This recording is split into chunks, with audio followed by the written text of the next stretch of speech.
हम सभी को अपनी लाइफ में डिफरेंट डिफरेंट गुड्स और सर्विसेज की रिक्वायरमेंट होती है। तो कुछ ऐसे गुड्स होते हैं, सर्विसेज होते हैं जिसके बगैर हमारी लाइफ एग्जिस्ट ही नहीं करेगी, जिसको हम नीड की कैटेगरी में रखते हैं, लाइक क्लोथिंग, फूड, शेल्टर। ये ऐसी चीज़ें हैं जिसके बगैर हम जी ही नहीं सकते, हमारी लाइफ एग्जिस्ट ही नहीं करेगी, तो ये हमें चाहिए होती हैं लाइफ को जीने के लिए। वहीं पे इसके अलावा भी बहुत सारे गुड्स और सर्विसेज ऐसे होते हैं जिसके बगैर हम जी तो सकते हैं, लेकिन फिर भी अपनी लाइफ को ईजी बनाने के लिए, कंफर्ट के लिए जो है हमको वो गुड्स और सर्विसेज की रिक्वायरमेंट पड़ती है। लाइक कार, एक जगह से दूसरी जगह जाना है तो आप पैदल भी जा सकते हो, लेकिन आप को कार चाहिए। मोबाइल फ़ोन हो गया, हॉलीडेज़ हो गए, नए कपड़े हो गए, इंटरटेनमेंट के लिए टेलीविज़न हो गया, मूवी हॉल हो गए, इंटरटेनमेंट के लिए आप जो है कुछ और फुटबॉल मैच या क्रिकेट मैच आप देखने चले जा रहे हो। तो यानी कि डिफरेंट डिफरेंट टाइप की रिक्वायरमेंट्स होती हैं लाइफ को ईजी बनाने के लिए, लाइफ को एंजॉय करने के लिए। तो वो चीज़ किस में आ जाती है? वांट्स की कैटेगरी में आती है। तो नीड एंड वांट्स ये आपने पढ़ा होगा। तो नीड यानी कि बेसिक रिक्वायरमेंट जो हमें चाहिए ही चाहिए, और वांट्स जो हमारी एक्सपेक्टेशंस होती हैं कि हम अपने लाइफ को आसान बनाने के लिए हमें और नई नई चीज़ें चाहिए, डेवलपमेंट चाहिए। अब मोबाइल फ़ोन है तो आपको कॉल करने के लिए सिंपल सा मोबाइल फ़ोन भी हो सकता है, लेकिन हमारे अंदर ये वांट्स होता है कि नहीं, हमें मल्टीमीडिया फ़ोन चाहिए, हमें आईफोन चाहिए। तो ये वांट्स हो गया, क्लियर।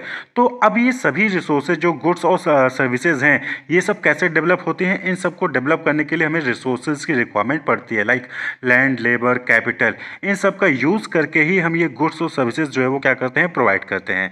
क्लियर? ये अभी तक आपको क्लियर होगा कि हमें जो है गुड्स और सर्विस की रिक्वायरमेंट पड़ती है, और वो गुड्स और सर्विसेज हमें कैसे मिलती हैं? रिसोर्सेज का यूज़ करके मिलती हैं। लेकिन ये जो रिसोर्सेज हैं, या फिर जिसको मीन्स कहते हैं, जिसके जरिए हम जो है अपने गुड्स को या सर्विसेज को अवेल करते हैं, वो क्या है? वो स्केर्स हैं। स्केर्स यानी कि वो लिमिटेड हैं, लिमिटेड हैं। Scarce means not available in large quantity, वो लार्ज क्वांटिटी में अवेलेबल नहीं है।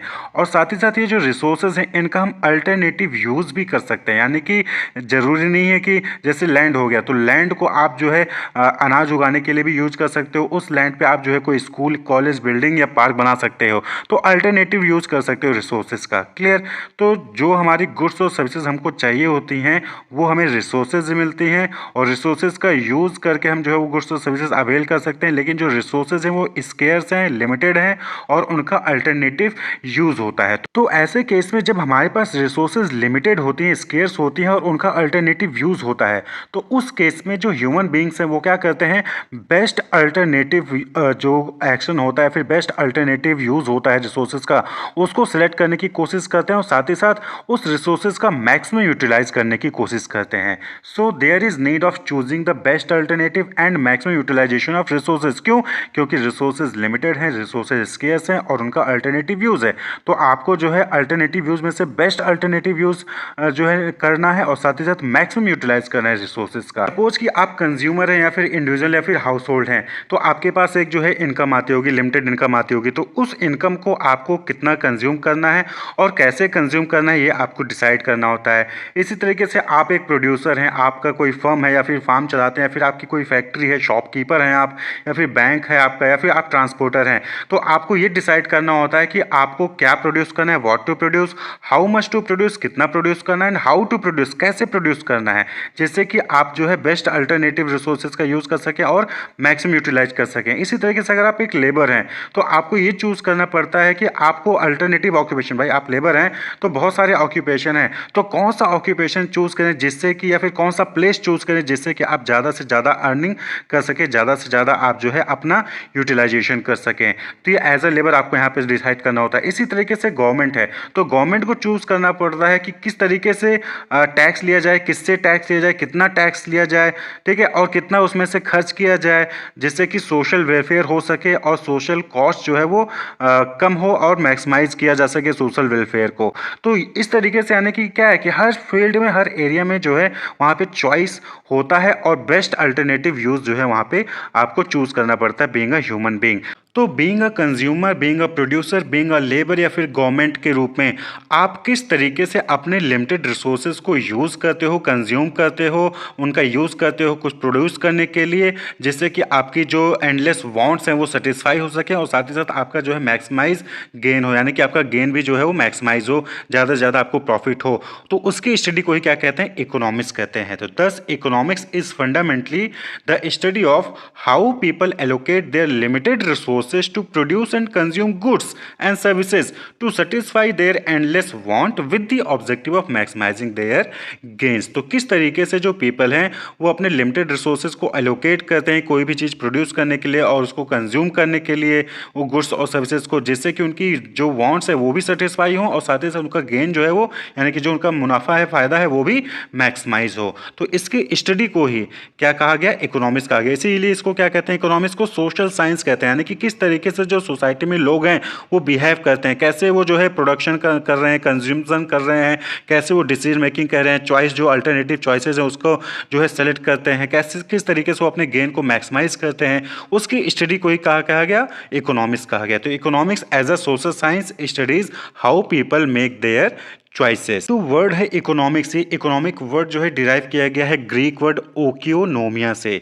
ओकियो का मतलब होता है हाउस होल्ड और नोमोस का मतलब होता है मैनेजमेंट, यानी कि किस तरीके से आप अपने हाउस होल्ड को मैनेज करते हो, वही चीज़ इकोनॉमिक्स कहलाती है।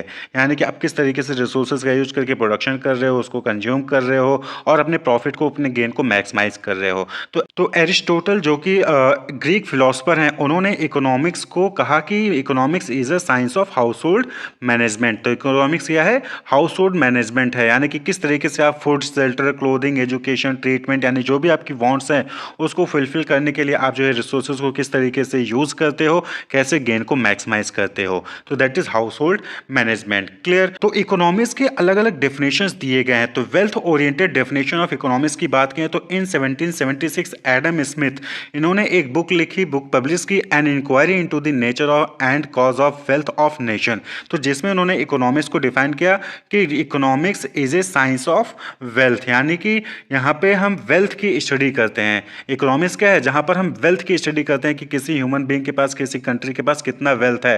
तो यहाँ पे वेल्थ कहने का मतलब ये नहीं है कि जो है गोल्ड और सिल्वर। यहाँ पे वेल्थ कहने का मतलब कि सभी टाइप ऑफ गुड्स, यानी कि बिल्डिंग कितनी है आपके कंट्री में, फर्नीचर कितना है आपके ऑफिस में, शिप्स कितने हैं आपके कंट्री में, मशीन्स कितने हैं, गोल्ड, सिल्वर, इन सबको इंक्लूड करके आपके पास कितना वेल्थ है, उसकी स्टडी को, उस वेल्थ को आप कैसे प्रोड्यूस करते हो, कैसे कंज्यूम करते हो, उसकी स्टडी को कहा गया साइंस ऑफ वेल्थ कहा गया अकॉर्डिंग टू एडम स्मिथ।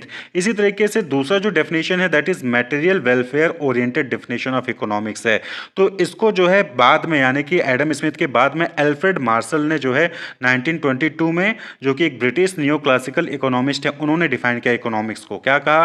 कि economics is a study of Mankind in the ordinary business of life, यानी कि एक बिजनेस ऑफ लाइफ में, एक अपनी लाइफ में जो ह्यूमन बीइंग है वो किस तरीके से रिसोर्सेज को यूज करता है, किस तरीके से डिसीजन मेकिंग करता है, कैसे जो है वो अपने वांट्स को फुलफिल करता है और अपने गेन को मैक्सिमाइज करता है, उसकी स्टडी को ही कहा गया इकोनॉमिक्स कहा गया। तो it examine the part of individual and social action which is most closely connected with the attainment and with the use of the material requisites of wellbeing, यानी कि ह्यूमन बीइंग या फिर जो सोसाइटी वो अपनी वेलबींग के लिए किस तरीके से जो रिसोर्सेज हैं या फिर मटेरियल हैं उनको जो है प्रोक्योर करता है, उनको जो है यूज करता है, उसकी स्टडी को क्या कहा गया?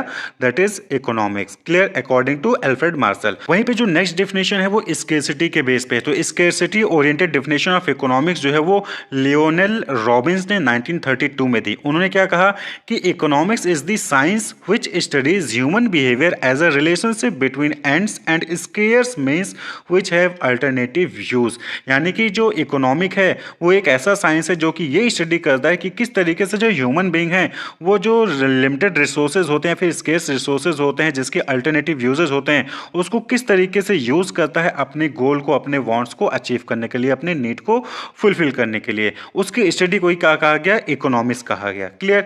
इसी तरीके से नेक्स्ट डेफिनेशन है वो ग्रोथ ओरिएंटेड है। तो growth oriented definition of economics की बात करें तो इस डेफिनेशन को पॉल ए सैमुएल्सन ने दिया। According to Paul A Samuelson, economics is the study of how men and society choose with or without use of money to employ scarce productive resources which could have alternative uses to produce various commodities over time and distribute them for consumption now and in the future amongst various people and group of society।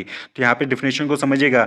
यहाँ पे जो अभी तक आपने समझा उसी को step by step कहा गया था। यहाँ पे क्या कहा गया कि ग्रोथ ओरिएंटेड डेफिनेशन के अकॉर्डिंग, पॉल ए सैमुएल्सन के अकॉर्डिंग जो इकोनॉमिक्स है वो ये स्टडी करता है कि किस किस तरीके से किसी सोसाइटी में या फिर जो ह्यूमन बींग्स हैं वो अपने स्केर्स प्रोडक्टिव रिसोर्सेज का यूज़ करते हैं गुड्स या फिर जो सर्विसेज हैं उसको प्रोड्यूस करने के लिए, कमोडिटीज़ को प्रोड्यूस करने के लिए ओवर टाइम, और उसको किस तरीके से वो डिस्ट्रीब्यूट करते हैं among the different members of the society, जिससे कि वो आज और आने वाले फ्यूचर में उस प्रोडक्ट्स को, उस गुड्स और सर्विसेज को कंज्यूम कर सकें, यूज़ कर सकें। तो उसकी स्टडी को ही क्या कहा गया, इकोनॉमिक्स कहा गया।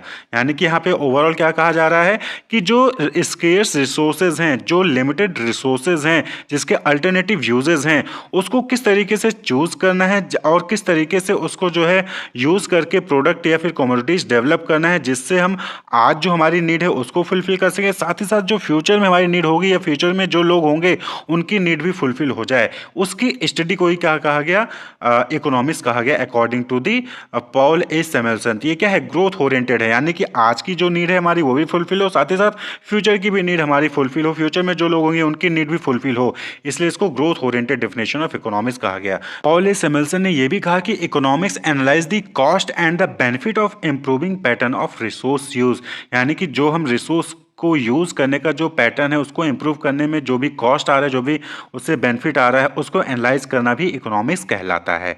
तो ये जो है इकोनॉमिक्स का मीनिंग है, कॉन्सेप्ट है, डेफिनेशन है। तो इकोनॉमिक्स अगर हम ओवरऑल बात करें तो किस तरीके से जो ह्यूमन बीइंग है वो रिसोर्सेज का, जो स्केयर रिसोर्सेज उसका यूज़ करके अपनी नीड एंड वांट्स को फुलफिल करता है, जिससे कि मैक्सिमाइज कर सके अपने गेन को, रिसोर्सेज को सही तरीके से वाइजली यूज़ भी कर सके, इसी की स्टडी को ही क्या कहलाते हैं, इकोनॉमिक्स कहलाता है। कॉन्सेप्ट ऑफ स्कैरसिटी, स्कैरसिटी का मतलब होता है अपर्याप्त। अब सपोज कि आपको जो है एक घर बनवाना है, उस घर को बनाने के लिए आपको जो है 3 मिस्त्री चाहिए और 10 लेबर चाहिए, लेकिन अब वहाँ पे आपके एरिया में जो लेबर है वो सिर्फ 5 ही अवेलेबल है, मिस्त्री जो है सिर्फ 1 अवेलेबल है। तो ये जो कमी है, यानी कि जो लेबर की कमी है, इसी सिचुएशन को, आपकी डिमांड है 10 लेबर की, लेकिन वहाँ पे अवेलेबल कितने हैं, 5 लेबर ही अवेलेबल है, तो इस सिचुएशन को क्या कहा जाता है, स्कैरसिटी कहा जाता है। यानी कि अपर्याप्त है, पर्याप्त मात्रा में लेबर आपके पास अवेलेबल नहीं है घर बनवाने के लिए, तो दैट इज स्कैरसिटी। तो जो ह्यूमन बींग्स की वांट्स हैं, डिजायर्स हैं, एस्पिरेशंस हैं, ये सब क्या है, लिमिटलेस है, अनलिमिटेड है। यानी कि एक नीड पूरी होती है तो वो दूसरी नीड लेकर आ जाते हैं, दूसरी नीड पूरी है तो तीसरी नीड उनकी जो है आ जाती है। जैसे हाउसिंग नीड की बात करें तो housing need has risen from a hut to luxury palace and if possible a house in space. यानी कि पहले लोग क्या थे, पहले के लोग मिट्टी के घर में, झोपड़ी में भी रह लेते थे, लेकिन अब आज के टाइम पे सबको लग्जरी पैलेस की रिक्वायरमेंट होती है, सबको लग्जरी पैलेस चाहिए होता है, यहाँ तक कि सबको अब जो है अब स्पेस पे भी जो है अपना घर बनाना होता है। तो ये क्या है, वांट्स, डिजायर, ये लिमिटलेस है, अनलिमिटेड है। इसी तरीके से पहले जो मीन्स ऑफ ट्रांसपोर्टेशन होते थे तो जो म्यूल है या फिर कैमल यानी कि खच्चर है, ऊँट की सवारी से भी हम एक जगह से दूसरी जगह जाते थे, लेकिन अब आज के टाइम पे सुपरसोनिक जेट प्लेन चाहिए, बुलेट ट्रेन चाहिए। तो यानी कि जो वांट्स हैं, डिजायर्स हैं, ये सब क्या है, अनलिमिटेड हैं। और ये सब वांट्स, डिजायर क्यों अनलिमिटेड है, क्योंकि ये इंक्रीज होती रहती हैं, क्योंकि जो पीपल्स की एबिलिटी है वो भी क्या है, वो इंक्रीज हो रही होती है। यानी कि आप इनोवेशन करते हैं, आप उतनी इनकम जनरेट कर रहे हैं, तो जिसकी वजह से आपकी जो डिजायर्स है, आपकी जो वांट्स है वो भी क्या होती है, वो इंक्रीज होती हैं। क्लियर। तो ह्यूमन वांट्स, डिजायर और एस्पिरेशन क्या है, ये लिमिटलेस है, अनलिमिटेड है। जैसे जैसे आपकी कैपेबिलिटी, आपकी एबिलिटी जो है उसको सेटिस्फाई करने के लिए बढ़ती है, वैसे वैसे ही आपकी जो डिमांड्स हैं, वांट्स है, डिजायर्स है, वो भी क्या होती हैं, वो इंक्रीज होती हैं। क्लियर। अब ये जो ह्यूमन की नीड है, वांट है, डिजायर्स है, ये फुलफिल कैसी होती हैं, रिसोर्सेज से। तो रिसोर्सेज क्या होता है, anything which is available and can be use to satisfy human wants and desire is resource. कोई भी ऐसी चीज़ जो ह्यूमन की वांट्स को, ह्यूमन की डिज़ायर्स को फुलफिल कर सके और वो अवेलेबल हो, उसको हम रिसोर्स कहते हैं। तो रिसोर्स अलग अलग तरीके के होते हैं, कुछ नेचुरल रिसोर्स होते हैं, कुछ ह्यूमन रिसोर्स होते हैं, कुछ मैन मेड होते हैं, कुछ एंटरप्रेन्योरशिप होते हैं। तो डिफरेंट डिफरेंट टाइप की रिसोर्सेज होते हैं। जैसे कि नेचुरल रिसोर्सेज है, तो नेचुरल रिसोर्सेज यानी कि जो नेचर द्वारा हमें दिए गए हैं और जिनका यूज़ करके हम अपनी नीड, वांट्स, डिज़ायर को फुलफिल करते हैं। जैसे लैंड सरफेस हो गया, space, lakes, river, coastal range, minerals हो गए, फॉरेस्ट हो गया, क्लाइमेट हो गया, रेनफॉल हो गया, इन सब का यूज़ करके हम क्या करते हैं, अपनी वांट्स, डिज़ायर को फुलफिल करते हैं। इसी तरीके से ह्यूमन रिसोर्स होता है। ह्यूमन रिसोर्स यानी कि जो लेबर होते हैं, जो लोग होते हैं, जिनके जो प्रोफेशनल स्किल्स होती हैं, उनके अंदर डॉक्टर हैं, लॉयर हैं, इन सब का जो है आप यूज़ करते हो अपनी प्रॉब्लम को सॉल्व सॉल्व करने के लिए। मैन पावर हो गया, आपको घर बनवाना है, लेबर चाहिए, तो आप उनका यूज़ करके जो है अपना घर बनवाते हो, तो ह्यूमन रिसोर्स हो गया। इसी तरीके से मैन मेड रिसोर्सेज हो गए, जैसे कि बहुत सारी टेक्नोलॉजीज़ हैं, television, fridge, washing machine, cooler, ये टेक्नोलॉजी का यूज़ करते हैं और आप जो है अपनी वांट्स, अपनी डिज़ायर को फुलफिल करते हैं। कार हो गया, व्हीकल हो गए, तो ये क्या है, ये मैन मेड होते हैं। इसी तरीके से एंटरप्रेन्योरशिप है। एंटरप्रेन्योरशिप भी क्या है, एक तरीके का रिसोर्स है, जहाँ पर लैंड, लेबर और कैपिटल का यूज़ करके जो है ये गुड्स और सर्विसेज प्रोड्यूस करते हैं और बिजनेस में जो भी रिस्क होता है उसको अज्यूम भी करते हैं, तो उनको हम एंटरप्रेन्योर कहते हैं। ये जो एंटरप्रेन्योरशिप की एक्टिविटी परफॉर्म करता है वो कौन होता है, एंटरप्रेन्योर होता है। उनके अंदर ये एबिलिटी होती है, नॉलेज होती है, कैपेबिलिटी होती है कि वो लैंड, लेबर, कैपिटल का सही तरीके से यूज़ करके बिजनेस रन करें या फिर प्रोडक्शन करें। तो ये भी क्या है, ये रिसोर्सेज हैं। इसके अलावा टाइम, टेक्नोलॉजी और इंफॉर्मेशन, इसको भी जो है इकोनॉमिक्स ने इसको रिसोर्सेज की कैटेगरी में इंक्लूड करके रखा हुआ है। क्लियर। तो ह्यूमन की जो नीड, वांट्स और डिज़ायर है, ये क्या है, अनलिमिटेड है, और उस ह्यूमन की वांट्स, नीड, डिज़ायर को फुलफिल करने के लिए रिसोर्सेज की रिक्वायरमेंट होती है। लेकिन जो ये रिसोर्सेज हैं ये लिमिटेड है। क्या ये अनलिमिटेड अवेलेबल है? नहीं। आप ऑयल देख लीजिए तो लिमिटेड है, गोल्ड देख लीजिए, जो मिनरल्स होते हैं ये सब क्या है, लिमिटेड है। लिमिटेड कहने का मतलब यहाँ पे क्या हो गया कि ये स्केयर्स है, यानी कि रिसोर्सेज आर स्केयर्स। स्केयर्स का मतलब क्या हो गया कि डिमांड के कंपैरिजन में इनकी जो सप्लाई है वो कम है। implies that resources are scarce in relation to the demand for resources। Clear. तो रिसोर्सेज की डिमांड ज़्यादा है लेकिन इनकी अवेलेबिलिटी कम है, तो इसी सिचुएशन को कहा गया स्कैरसिटी, यानी कि अपर्याप्त है। जितने जनसंख्या है उसके अकॉर्डिंग जो है गोल्ड या जो मिनरल्स हैं उसके अकॉर्डिंग जो है वो अवेलेबल नहीं है, तो ये रिसोर्सेज क्या हो जाते हैं, स्कैरसिटी हो जाते हैं। तो scarcity is a situation when demand for a good exceed it's supply even at zero price, यानी कि किसी भी प्रोडक्ट की प्राइस जीरो है, फ्री में मिल रहा है, लेकिन फिर भी उसकी डिमांड जो है ज़्यादा और सप्लाई कम है, तो उस सिचुएशन को हम स्कैरसिटी कहते हैं। जैसे कि आप सपोज करें कि जो मेडिसिन होती है गवर्नमेंट हॉस्पिटल में वो फ्री में दी जा रही है, लेकिन फिर भी वहाँ पे स्कैरसिटी होती है मेडिसिन की। क्यों? क्योंकि मेडिसिन की जो फ्री में दी जा रही है उसकी डिमांड ज़्यादा है और सप्लाई कम है, तो वो सिचुएशन क्या है, स्कैरसिटी का है। तो स्कैरसिटी कहने का मतलब अपर्याप्त है, यानी कि ह्यूमन की नीड, वांट्स, डिजायर अनलिमिटेड है, उसको बहुत सारी चीज़ें चाहिए होती हैं, ठीक है, और जो चीज़ें मिल जाती हैं उसके बाद फिर दूसरी चीज़ उसको चाहिए होती है, लेकिन जो रिसोर्सेज हैं जिसके जरिए उसकी नीड वांट्स फुलफिल होती हैं वो क्या है, वो लिमिटेड है, वो स्केर्स हैं, वो अपर्याप्त हैं। तो इस केस में जो है बहुत सारी इकोनॉमिक प्रॉब्लम्स जो है जनरेट होती हैं, जैसे कि what to produce and how much to produce, यानी कि क्या प्रोड्यूस करें, कितना प्रोड्यूस करें, ठीक है, कैसे प्रोड्यूस करें और किसके लिए प्रोड्यूस करें, और उसको कैसे डिस्ट्रीब्यूट करें सोशल आउटपुट में, सोशल सिस्टम में उसको कैसे डिस्ट्रीब्यूट करें। तो ये जो प्रॉब्लम आई वो इकोनॉमिक प्रॉब्लम क्यों आई, स्कैरसिटी की वजह से, यानी कि लिमिटेड रिसोर्सेज हैं। जब लिमिटेड होती है कोई चीज़ तो आपको जो है वहाँ पे डिसाइड करना पड़ता है कि कौन सा प्रोडक्ट यूज़ करें, कितना प्रोडक्ट यूज़ करें, कौन सा प्रोडक्ट बनाएं, कौन सा प्रोडक्ट ना बनाएं, ये सारे डिसीजंस मेकिंग आपको जो है वहाँ पे करने पड़ते हैं। इसी को हम क्या कहते हैं, चॉइस मेकिंग कहते हैं। क्लियर। तो if resources are unlimited like human wants there would be no economic problem, यानी कि अगर रिसोर्सेज अनलिमिटेड होते तो कोई इकोनॉमिक प्रॉब्लम ही नहीं थी कि हम क्या बनाएं, कितना बनाएं, क्यों बनाएं, फिर हम जो मन करता वो बनाते हैं। क्लियर। लेकिन रिसोर्सेज क्या है, वो लिमिटेड है, तो उस केस में आपको जो है डिसाइड करना पड़ता है, चॉइस मेकिंग करनी पड़ती है कि क्या प्रोड्यूस किया जाए, कितना प्रोड्यूस किया जाए, किसके लिए प्रोड्यूस किया जाए, कैसे प्रोड्यूस किया जाए, ये सारी जो है डिसीजन मेकिंग आपको करनी पड़ती है। तो it is the scarcity of resources in relation to human wants that forces people to make choices.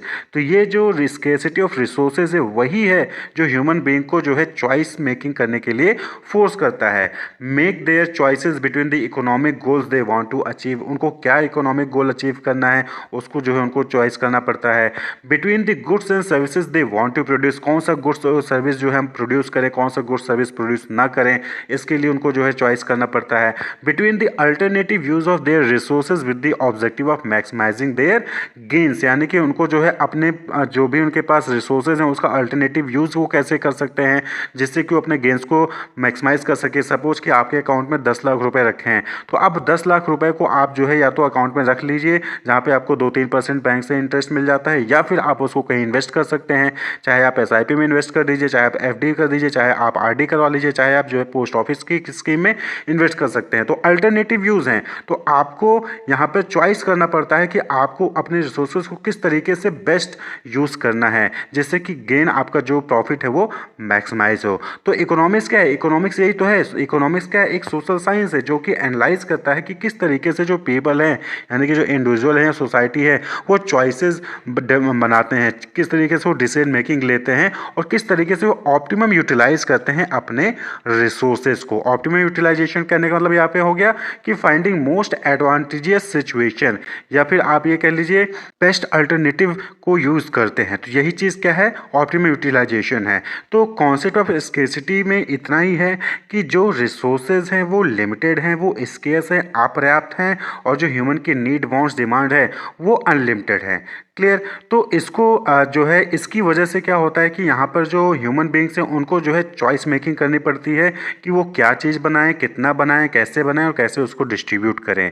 Clear? उनको कौन से इकोनॉमिक गोल्स को अचीव करना चाहिए, कौन सा गुड्स और सर्विसेज को प्रोड्यूस करना चाहिए और जो उनके पास रिसोर्सेज उसको किस तरीके से वो यूज़ करें कि जिससे उनको जो गेन है वो मैक्सिमाइज हो, उनका जो गेन है, उनका जो प्रॉफिट है वो ज़्यादा से ज़्यादा हो सके प्रॉफिट।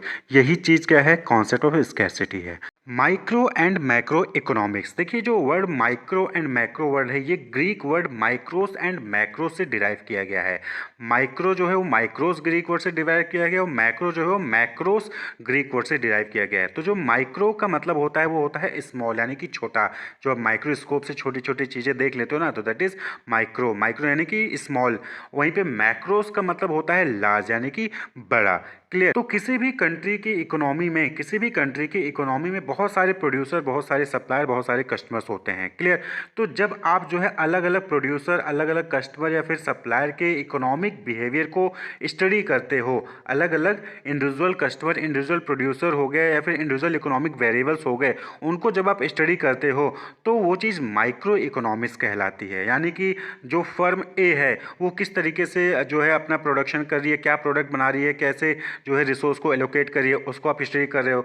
फर्म वी का अलग से स्टडी कर रहे हो या फिर इंडिविजुअल कस्टमर की डिमांड को जो है आप अलग से स्टडी कर रहे हो, तो वो चीज़ माइक्रो लेवल पे हो गई। वहीं पे जब आप ओवरऑल जितने भी उस कंट्री के इकोनॉमी में जितने भी कस्टमर्स हैं, जितने भी प्रोड्यूसर हैं, उनकी जो है इकोनॉमिक बिहेवियर को स्टडी करते हो, उनकी परफॉर्मेंस को, उस कंट्री की परफॉर्मेंस को आप मेजर करते हो, तो वो चीज़ क्या कहलाती है? Macro economics. यानी कि आप सपोज करिए कि किसी इंडिविजुअल कस्टमर की इनकम की आप जो है स्टडी कर रहे हो कि वो किस तरीके से अपने इनकम को एलोकेट करता है या फिर इनकम को स्पेंड करता है, चॉइसेस करता है, तो वो माइक्रो हो गई। और वहीं पे टोटल कंट्री की जो इनकम है यानी कि नेशनल इनकम है उसकी स्टडी करते हो तो वो चीज़ मैक्रो इकोनॉमिक्स हो गई। क्लियर? एक फर्म का आउटपुट कितना है, एक फर्म कितना प्रोडक्शन कर रही है और उसके प्रोडक्शन पे क्या क्या चीज़ें इंपैक्ट डालती है उसको स्टडी करना माइक्रो कहलाती है। वहीं पे टोटल कंट्री में जितने भी फर्म्स हैं उनका जो एग्रीगेट प्रोडक्शन है उसको डिस्कस करना, उसको स्टडी करना, वो मैक्रो इकोनॉमिक्स कहलाती है। तो माइक्रो इकोनॉमिक्स क्या हो गया? Micro economics means when individual या household and firms behaviour in decision making and allocation of the resources is studied, it refers to micro economics. यानी कि जब आप किसी इंडिविजुअल या फिर हाउस होल्ड या फिर फर्म्स के बिहेवियर को स्टडी करते हो कि वो किस तरीके से डिसीजन मेकिंग कर रहा है, किस तरीके से रिसोर्स को एलोकेट कर रहा है, तो वो चीज़ माइक्रो इकोनॉमिक्स कहलाती है। वहीं पर जब आप किसी कंट्री के टोटल इकोनॉमी के बिहेवियर को या फिर परफॉर्मेंस को मेजर करते हो, उसको स्टडी करते हो, तो वो चीज़ मैक्रो इकोनॉमिक्स कहलाती है। क्लियर? तो जब आप individual firm, individual customer, individual house hold के बिहेवियर को स्टडी करते हो, उनके इकोनॉमिक बिहेवियर को स्टडी करते हो, तो माइक्रो। और जब पूरी कंट्री के इकोनॉमी को एक साथ, उनके एक कंट्री के इकोनॉमिक बिहेवियर को या फिर परफॉर्मेंस को स्टडी करते हो, तो वो चीज़ मैक्रो इकोनॉमिक्स कहलाती है। क्लियर? तो micro economics is the study of the economic behaviour of individual consumer and individual producer या फिर company end of individual economic variable. यानी कि माइक्रो इकोनॉमिक्स में आप इंडिविजुअल कस्टमर, इंडिविजुअल प्रोड्यूसर या फिर इंडिविजुअल कंपनी को तो स्टडी करते हो, साथ ही साथ जो इंडिविजुअल इकोनॉमिक वेरिएबल्स होते हैं like demand, price, market, supply, इनका कैसे इंपैक्ट पड़ता है उसको स्टडी करना भी माइक्रो इकोनॉमिक्स कहलाता है। कि production and pricing of individual goods and services, ये इंडिविजुअल इकोनॉमिक वेरिएबल हो गया कि किस तरीके से कोई फर्म है वो प्रोडक्शन कर रही है, कैसे वो अपने प्रोडक्ट की प्राइसिंग कर रही है। किसी मार्केट सेगमेंट में जो 2-3 फर्म है या फिर कुछ फर्म्स है वो कैसे जो है अपने मार्केट में अपनी प्राइसिंग को डिटरमाइन करते हैं या फिर प्रोडक्शन को डिटरमाइन करते हैं कि क्या प्रोड्यूस करना है, कब प्रोड्यूस करना है, कैसे प्रोड्यूस करना है, उसकी स्टडी को क्या कहते हैं, माइक्रो इकोनॉमिक्स कहते हैं। तो स्मॉल लेवल पे यानी कि किसी फर्म के लेवल पे जब आप स्टडी कर रहे हो, किसी पर्टिकुलर कंज्यूमर की डिमांड को स्टडी कर रहे हो, तो वो चीज़ माइक्रो इकोनॉमिक्स कहलाती है। तो micro economics studies how consumer and producer make their choices. तो जो प्रोड्यूसर्स हैं, जो कंज्यूमर्स हैं किसी भी इकोनॉमी में, वो कैसे अपने चॉइसेस को बनाते हैं, कैसे किसी चीज़ को चूज़ करते हैं, उसकी स्टडी माइक्रो इकोनॉमिक्स कहलाती है। How there decision and choices affect the market demand and supply condition. तो कंज्यूमर और प्रोड्यूसर की जो डिसीजंस होते हैं या फिर जो चॉइसेस होती हैं, वो किस तरीके से जो मार्केट की डिमांड होती है, फिर सप्लाई कंडीशन होती है कि ज़्यादा डिमांड होगी, कम डिमांड होगी, सप्लाई ज़्यादा होगी, कम होगी, वो कैसे उसको कैसे इम्पैक्ट डालती है, उसको स्टडी करना माइक्रो इकोनॉमिक्स कहलाता है। How consumer and producer interact to settle the price of goods and services in the market. तो कंज्यूमर की डिमांड और कंज्यूमर प्रोड्यूसर का जो सप्लाई है, वो किस तरीके से कंज्यूमर और प्रोड्यूसर के बीच में इंटरेक्शन होता है कि जिससे कि मार्केट में प्राइसेस सेटल होती हैं। जो परफेक्ट कंपटीशन वाले मार्केट होता है वो क्या है, वो वहाँ पे जो है कंज्यूमर की डिमांड के बेसिस पे ही तो वहाँ पे जो है प्रोडक्ट की प्राइस को डिटरमाइन किया जाता है। इसी तरीके से how prices are determined in different market setting, यानी कि जो मोनोपोली है, ओलिगोपोली है, ड्यूओपोली है, इस मार्केट सेटिंग में कैसे जो है डिफरेंट मार्केट सेटिंग में जो प्राइसेज है वो डिटरमाइन की जाती है, उसको स्टडी करना माइक्रो इकोनॉमिक्स कहलाता है। How total output is distributed among those who contribute to production, यानी कि लैंडलॉर्ड हो गए, लेबर हो गए, कैपिटल सप्लायर हो गए, एंटरप्रेन्योर हो गए, इनके बीच में जो टोटल आउटपुट होता है वो कैसे डिस्ट्रीब्यूट किया जाता है जो कि प्रोडक्शन में हेल्प करते हैं, तो उसको स्टडी करना माइक्रो इकोनॉमिक्स कहलाता है। तो माइक्रो इकोनॉमिक्स में ये सारी चीज़ें आप जो है इंक्लूड करते हो। तो आप थ्योरी ऑफ कंज्यूमर बिहेवियर हो गया, theories of production and cost of production हो गया, theories of commodity and factor pricing हो गया, efficient allocation of output and factor of production हो गया, ये सारी चीज़ें जो स्टडी करते हो ये माइक्रो इकोनॉमिक्स में आती है। तो माइक्रो यानी कि छोटे लेवल पे, स्मॉल लेवल पे, किसी पर्टिकुलर फर्म, किसी पर्टिकुलर मार्केट की स्टडी करते हो, उसकी इकोनॉमिक बिहेवियर को स्टडी करते हो, किसी पर्टिकुलर मार्केट में क्या डिमांड है कस्टमर की, कैसे सप्लाई हो रही है, कितना प्रोडक्शन हो रहा है, उसको स्टडी करते हो, तो वो चीज़ क्या कहलाती है, माइक्रो इकोनॉमिक्स कहलाती है। वहीं पे जो मैक्रो इकोनॉमिक्स हो गया वो क्या हो गया, नेशनल लेवल पे हो गया। तो macro economics is the study of a national income as a whole. तो उस कंट्री में जितने भी फर्म्स हैं, जितने भी कस्टमर हैं, सबको एग्रीगेट करते हो आप, कस्टमर की एग्रीगेट डिमांड निकालते हो। किसी पर्टिकुलर मार्केट की या फिर पर्टिकुलर कस्टमर की डिमांड को स्टडी नहीं करते हो मैक्रो में पूरे कंट्री के होल कस्टमर की डिमांड को जो है आप यहाँ पे स्टडी करते हो। क्लियर। कोई जितने भी फर्म्स हैं वो कितना प्रोडक्शन कर रहे हैं, ओवरऑल प्रोडक्शन, एग्रीगेट प्रोडक्शन को जो है आप स्टडी करते हो, जिसको आप कहते हो जीडीपी, ग्रॉस डोमेस्टिक प्रोडक्ट। तो यहाँ पे ओवरऑल प्रोडक्शन, एग्रीगेट इकोनॉमी को आप जो है स्टडी करते हो, किसमें, मैक्रो इकोनॉमिक्स में। ठीक। तो deals not with individual quantities but aggregate of these quantities. तो यहाँ पे मैक्रो इकोनॉमिक्स में क्या है, इंडिविजुअल क्वांटिटीज की बात नहीं होती है कि फर्म ए ने कितना प्रोड्यूस किया या फिर कस्टमर ए ने कितना डिमांड किया। यहाँ पर होती है एग्रीगेट क्वांटिटीज की बात होती है, यानी कि टोटल फर्म जितने हैं उन्होंने टोटल कितनी प्रोडक्शन हुई है किसी पर्टिकुलर एक एकेडमिक ईयर में या फिर एक फाइनेंशियल ईयर में कितना टोटल प्रोडक्शन हुआ है, या फिर टोटल कस्टमर ने कितना डिमांड किया है किसी पर्टिकुलर प्रोडक्ट का। तो एग्रीगेट डिमांड की क्वांटिटीज़ की जो है यहाँ पे स्टडी होती है, किसमें, मैक्रो इकोनॉमिक्स में।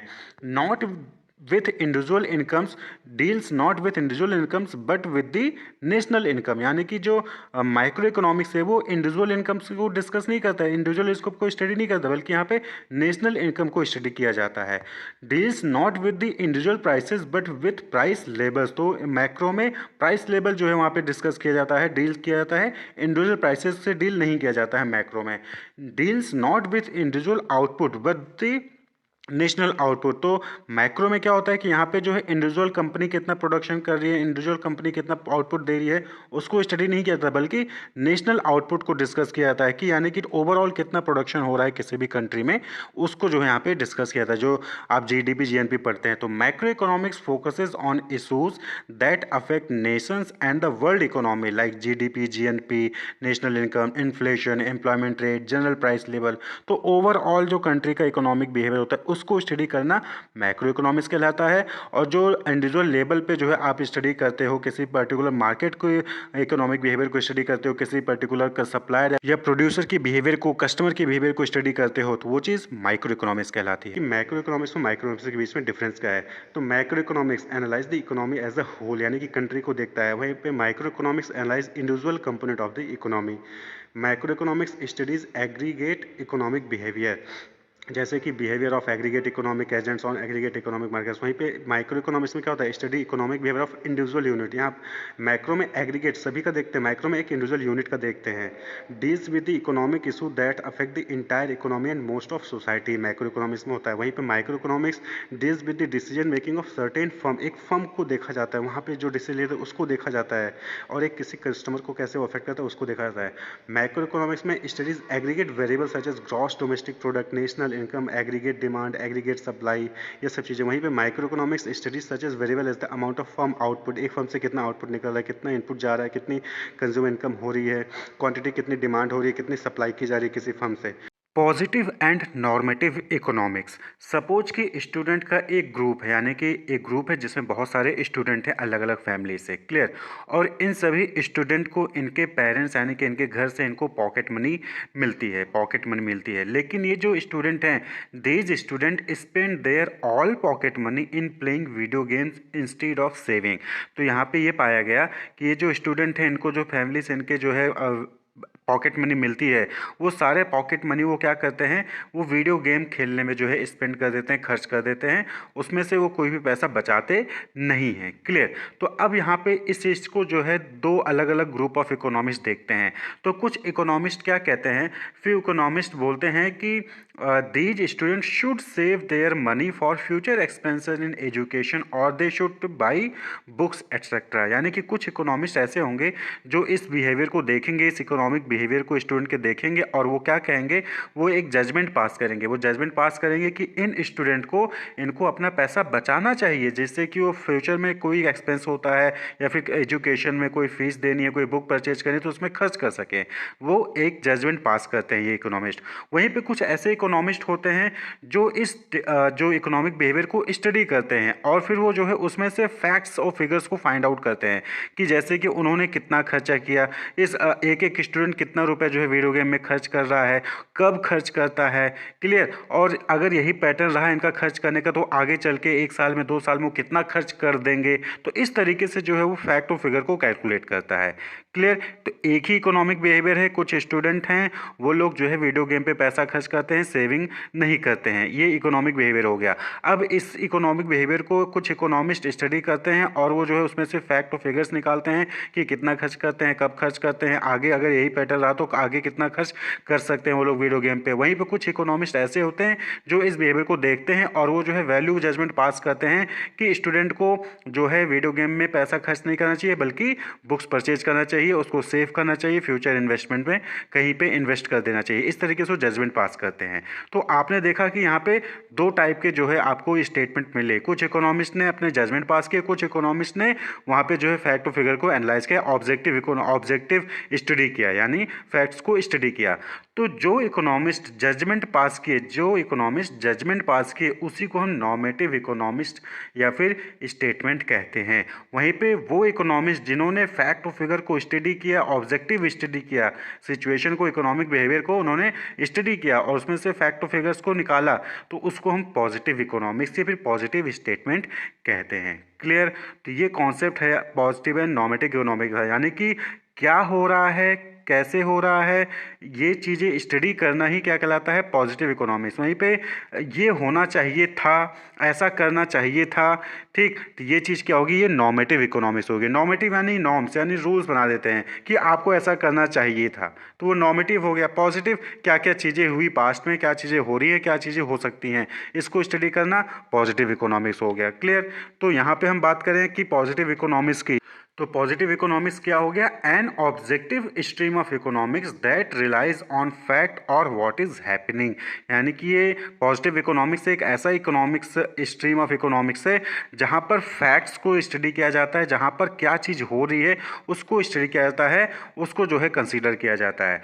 When economist look at what has happened and what is currently happening in a given economy to form their basis of prediction for the future, this investigative creative process is positive economics. तो यहाँ पे क्या होता है कि जब economist ये देखते हैं कि पास्ट में क्या हुआ था, अभी प्रेजेंटली क्या हो रहा है और इसका इम्पैक्ट क्या हो सकता है फ्यूचर में, या फिर फ्यूचर के लिए वो प्रिडिक्शन करते हैं उसके बेसिस पे, तो इस इकोनॉमिक बिहेवियर को, इस इकोनॉमिक स्टडी को हम क्या कहते हैं, पॉजिटिव इकोनॉमिक्स कहते हैं। जैसे कि इन्फ्लेशन रेट हो गया, अनएम्प्लॉयमेंट रेट हो गया, कंज्यूमर स्पेंडिंग हो गया, ये सब क्या है, ये पॉजिटिव इकोनॉमिक्स में आते हैं। यानी कि लोग कितना खर्च कर रहे हैं उसके बेसिस पे आगे चल के कितना खर्च कर सकते हैं। इन्फ्लेशन रेट कि अभी क्या महंगाई चल रही है, अभी क्या रेट चल रहा है, इसके बेसिस पे फ्यूचर में क्या रेट हो सकता है।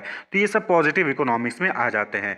तो कैरेक्टरिस्टिक्स की बात करें पॉजिटिव इकोनॉमिक्स की, तो describe economic program situation and condition. तो जो पॉजिटिव इकोनॉमिक्स होता है क्या होता है, वो डिस्क्राइब करता है किसी भी सिचुएशन को, किसी भी प्रोग्राम को या फिर इकोनॉमिक कंडीशन को, वो डिस्क्राइब करता है कि क्या हुआ था, क्या हो रहा है और इसके बेसिस पे आगे क्या हो सकता है, उसको जो है डिस्क्राइब करते हैं। Statement are based on fact and figure related to past, present and future. तो जो भी पॉजिटिव इकोनॉमिक्स में स्टेटमेंट होते हैं वो क्या होते हैं, वो पास्ट, प्रेजेंट और फ्यूचर से रिलेटेड होते हैं और फैक्ट और फिगर के बेसिस पे होते हैं। ये नहीं कि कुछ भी बोल दे कि ऐसा करना चाहिए था, ये होना चाहिए था, नहीं, ये हुआ है, ये हो रहा है और ये हो सकता है। इसमें ये चीज पॉजिटिव इकोनॉमिक्स में बताई जाती है फैक्ट्स और फिगर के बेसिस पे। Conclusion drawn from positive economics analysis can be tested and backed up by the data. तो जो भी इकोनॉमिक पॉजिटिव इकोनॉमिक एनालिसिस होती है उससे जो भी कंक्लूजन आते हैं उसको आप टेस्ट कर सकते हो और उसके पीछे कोई ना कोई फैक्ट और फिगर्स होते हैं। भाई आपके पास डेटा कलेक्ट किया आपने, उसके बेसिस पे आपने कोई कंक्लूजन किया तो आप चेक कर सकते हो ना कि ये सही है गलत है। लेकिन पॉजिटिव नॉर्मेटिव इकोनॉमिक्स में क्या होता है कि आपने बोला कि ऐसा होना चाहिए था, अब उसको टेस्ट कहाँ से कर सकते हो, नहीं टेस्ट कर सकते हो। तो पॉजिटिव इकोनॉमिक्स में जो भी कंक्लूजन आ रहा है उसको आप टेस्ट कर सकते हो। वहीं पे नेक्स्ट जो कैरेक्टरिस्टिक्स है that is positive economic theory does not provide advice और इंस्ट्रक्शन। यानी कि जो पॉजिटिव इकोनॉमिक थ्योरी होती है वो इंस्ट्रक्शन या फिर एडवाइस नहीं प्रोवाइड करता है। आपको ये नहीं बोलेगा कि आपको ये कर लेना चाहिए, क्लियर, ये नहीं बोलेगा। आपको बस फैक्ट और फिगर्स को दिखा देगा, डेटा आपको दिखा देगा, उसके बेसिस पे आप खुद डिसाइड करिए कि आपको क्या करना चाहिए क्या नहीं करना चाहिए। तो पॉजिटिव इकोनॉमिक्स फैक्ट और फिगर्स के बेसिस पे डिपेंड होता है। इसमें कोई भी जजमेंट पास नहीं किया जाता, कोई भी एडवाइस, पर्सनल एडवाइस या इंस्ट्रक्शंस नहीं दिया जाता है, क्लियर। वहीं पे हम बात कर लें नॉर्मेटिव इकोनॉमिक्स के, तो normative economics aims to determine what should happen और व्हाट ऑट टू बी। यानी कि क्या होना चाहिए था या फिर क्या होना चाहिए, ये जो है नॉर्मेटिव इकोनॉमिक्स डिस्क्राइब करता है या फिर डिटरमाइन करता है प्रेजेंट बिहेवियर या इकोनॉमिक सिचुएशन, इकोनॉमिक कंडीशन को देखकर जो है नॉर्मेटिव इकोनॉमिक्स क्या करेगा, वो आपको बताएगा कि क्या होना चाहिए या फिर क्या होना चाहिए था, क्लियर। तो यहाँ पर एक तरीके से एथिक्स की बात होती है। इट रिफ्लेक्ट नॉर्मेटिव और ideologically prescriptive judgement towards economic development. तो एक नॉर्मेटिव इकोनॉमिक्स में क्या होता है कि इकोनॉमिक डेवलपमेंट के लिए ये कुछ ना कुछ प्रिस्क्रिप्टिव जजमेंट देते हैं, ठीक है, सजेस्टिव जजमेंट्स होते हैं इनके कि आपको ऐसा कर लेना चाहिए जिस तभी आपकी इकोनॉमी डेवलप होगी, आपको इस तरीके से खर्च करना चाहिए या फिर इस तरीके से सेव करना चाहिए, तो फिर आप जो है आगे चलकर डेवलप हो सकते हो। तो ये आपको प्रिस्क्रिप्शन देता है, एक तरीके से जजमेंट जजमेंट यहाँ पे पास होता है। जैसे कि एग्जांपल के तौर पे government should cut taxes in half to increase disposable income level. तो अगर गवर्नमेंट को जो है अपने कंट्री में लोगों के डिस्पोजेबल इनकम को बढ़ाना है, वो चाहती है कि लोग ज़्यादा स्पेंड करें तो उनके पास डिस्पोजेबल इनकम ज़्यादा होना चाहिए और डिस्पोजेबल इनकम ज़्यादा होने के लिए उनको जो गवर्नमेंट है उनको टैक्स जो है वो कम कर देना चाहिए, रिड्यूस कर देना चाहिए हाफ तक। तो ये एक नॉर्मेटिव इकोनॉमिक्स हुई, यानी कि ये क्या हो गया, सजेस्ट जजमेंट हो गया, सजेशन हो गया इकोनॉमिस्ट की तरफ से गवर्नमेंट को कि आप जो है अपने टैक्स को कम कर दीजिए तो आपका जो है डिस्पोजेबल इनकम बढ़ जाएगा। कोई फैक्ट या फिगर यहाँ पे इन्होंने नहीं, इसके पीछे बैकअप है, यानी कि आप इसको टेस्ट नहीं कर सकते हो। आप कम करोगे तो पता चलेगा कि एक्चुअली में बढ़ रहा है कि नहीं बढ़ रहा है, वो बात की बात हो जाती है। तो नॉर्मेटिव इकोनॉमिक्स क्या हो गया, एक जजमेंट होता है क्या होना चाहिए, क्लियर, यही सजेशन देता है आपको, नॉर्मेटिव नॉर्म्स की बात करता है। तो कैरेक्टरिस्टिक्स की बात कर लें तो heavily concern with value judgement and statement of what ought to be rather than fact based on cause and effect statement. तो यहाँ पे क्या होता है कि यहाँ पे क्या होना चाहिए था इस पे जो है फोकस किया जाता है, ना कि कॉज एंड इफेक्ट स्टेटमेंट के ऊपर। Normative economic indicate opinions therefore can not be verified और टेस्टेड। तो नॉर्मेटिव इकोनॉमिक में एक तरीके का ओपिनियन जो है इकोनॉमिस्ट अपना देते हैं इकोनॉमिक डेवलपमेंट करने के लिए, तो इसीलिए जो है ओपिनियन को आप टेस्ट या वेरीफाई नहीं कर सकते क्योंकि इसमें कोई फैक्ट फिगर नहीं होता है। Normative economic statement typically contain keyword such as should और ऑट। तो आपने देखा ही होगा कि what ought to be, what should be। तो जो भी नॉर्मेटिव इकोनॉमिक स्टेटमेंट होते हैं उसमें शुड या ought जरूर लग जाता है। तो ये नॉर्मेटिव इकोनॉमिक्स के कुछ कैरेक्टरिस्टिक्स हो गए। तो बात कर लें डिफरेंसेस की, तो पॉजिटिव और नॉर्मेटिव इकोनॉमिक्स के बीच में क्या डिफरेंस है। तो अभी तक जो आपने देखा उसके बेसिस पे आप खुद भी डिफरेंसेस क्रिएट कर सकते हैं। तो यहाँ पे कुछ पॉइंट्स हम 3-4 पॉइंट्स में डिस्कस करते हैं, पॉजिटिव इकोनॉमिक और नॉर्मेटिव इकोनॉमिक के बीच में क्या डिफरेंसेस है। तो सबसे पहला कि positive economic describe the facts without making value judgement और ओपिनियन। तो पॉजिटिव इकोनॉमिक्स में आपको जो है फैक्ट्स को डिस्क्राइब किया जाता है, यहाँ पे कोई वैल्यू जजमेंट या फिर ओपिनियन पास नहीं किया जाता है। नॉर्मेटिव इकोनॉमिक में क्या होता है कि यहाँ पे फैक्ट को डिस्क्राइब किया जाता है और साथ ही साथ वैल्यू जजमेंट दिए जाते हैं। Describe the fact and make value judgement. तो यहाँ पे वैल्यू जजमेंट वो अपना कहते हैं कि ये हमने देखा है, आप जो है गवर्नमेंट को टैक्स कम कर देना चाहिए तो फिर अच्छा इकोनॉमिक डेवलपमेंट होगा। तो क्या चाहिए, what ought to be. Normative economics. Positive economic deal with factual situation. तो पॉजिटिव इकोनॉमिक में क्या है, फैक्ट्स के बेसिस पे जो है वहाँ पे डील किया जाता है। Normative economic deals with ideal situation. तो नॉर्मेटिव इकोनॉमिक में क्या होता है कि एक आइडियल सिचुएशन डेवलप किया जाता है, यानी कि आपको ऐसा करना चाहिए तो आप जो है अच्छा परफॉर्म करोगे, तो चाहिए। Clear. It does not involve any personal judgement. तो पॉजिटिव इकोनॉमिक में कोई भी पर्सनल जजमेंट नहीं होता, जो भी कहा जाएगा वो फैक्ट और फिगर के बेसिस पे कहा जाएगा। लेकिन नॉर्मेटिव इकोनॉमिक में इन्वॉल्व पर्सनल जजमेंट, यानी कि यहाँ पे इन पर्सनल जजमेंट होता है, पर्सनल सजेशंस होते हैं। क्लियर। एग्जांपल के तौर पे हम देखें तो पॉजिटिव इकोनॉमिक्स में जैसे कि the current unemployment rate is 20%, यानी कि आपने जो है फैक्ट और फिगर को जो है इकट्ठा किया, उसके बेसिस पे आपने कैलकुलेट किया और आपने बताया कि अनएम्प्लॉयमेंट रेट 20% है। या फिर हेल्थ स्पेंडिंग जो है कस्टमर की, कंज्यूमर की, वो 25% है। लेकिन नॉर्मेटिव इकोनॉमिक्स के एग्जाम्पल को आप देखें तो वहाँ पे क्या है कि the level of unemployment must be 5% maximum. तो यहाँ पे क्या है कि लेवल ऑफ अनएम्प्लॉयमेंट जो है वो 5% मैक्सिमम होना चाहिए, मस्ट बी। ठीक है। या फिर defence spending can not be greater than 10%। तो डिफेंस स्पेंड जो है वो 10% से ज़्यादा नहीं होना चाहिए। क्लियर। तो ये क्या है, ये नॉर्मेटिव हो गया, यानी यहाँ पे आपको जो है जजमेंट दिया जा रहा है। और पॉजिटिव इकोनॉमिक्स में एक्चुअल डेटा, फैक्ट्स था, फिगर्स था जिसको आपको बताया गया। तो ये जो है डिफरेंसेस हैं पॉजिटिव इकोनॉमिक्स और नॉर्मेटिव इकोनॉमिक्स में। Method of economic analysis. देखिए, इकोनॉमिक जनरलाइजेशन या फिर इकोनॉमिक लॉज या थ्योरीज डेवलप करने के लिए जो इकोनॉमिक वेरिएबल्स होते हैं इकोनॉमी में, उनको जो है एनालाइज किया जाता है और उसको एनालाइज करने के लिए डिफरेंट मेथड्स होते हैं। तो इकोनॉमिक एनालिसिस किस लिए किया जाता है, use to derive economic generalisation by economist. तो इकोनॉमिस्ट जो होते हैं वो इकोनॉमिक एनालिसिस करते हैं जिसका यूज़ करके वो इकोनॉमिक थ्योरी, इकोनॉमिक लॉज जो है वो डेवलप करते हैं। तो दीज जनरलाइजेशन और laws are useful in the formulation of policies to solve economic problem. तो जो भी इकोनॉमिक प्रॉब्लम्स होती हैं फर्म्स में, इंडस्ट्री में या फिर किसी भी कंट्री में, तो उसको सॉल्व करने के लिए, पॉलिसीज डेवलप करने के लिए इन जनरलाइजेशन या फिर लॉज या फिर थ्योरीज का जो है यूज़ किया जाता है, जो कि इकोनॉमिक एनालिसिस करके इकोनॉमिस्ट द्वारा फ्रेम किया गया है। तो जो मोस्टली दो कॉमन मेथड होते हैं जिसका यूज़ किया जाता है इकोनॉमिक एनालिसिस के लिए, that is deductive method and inductive method.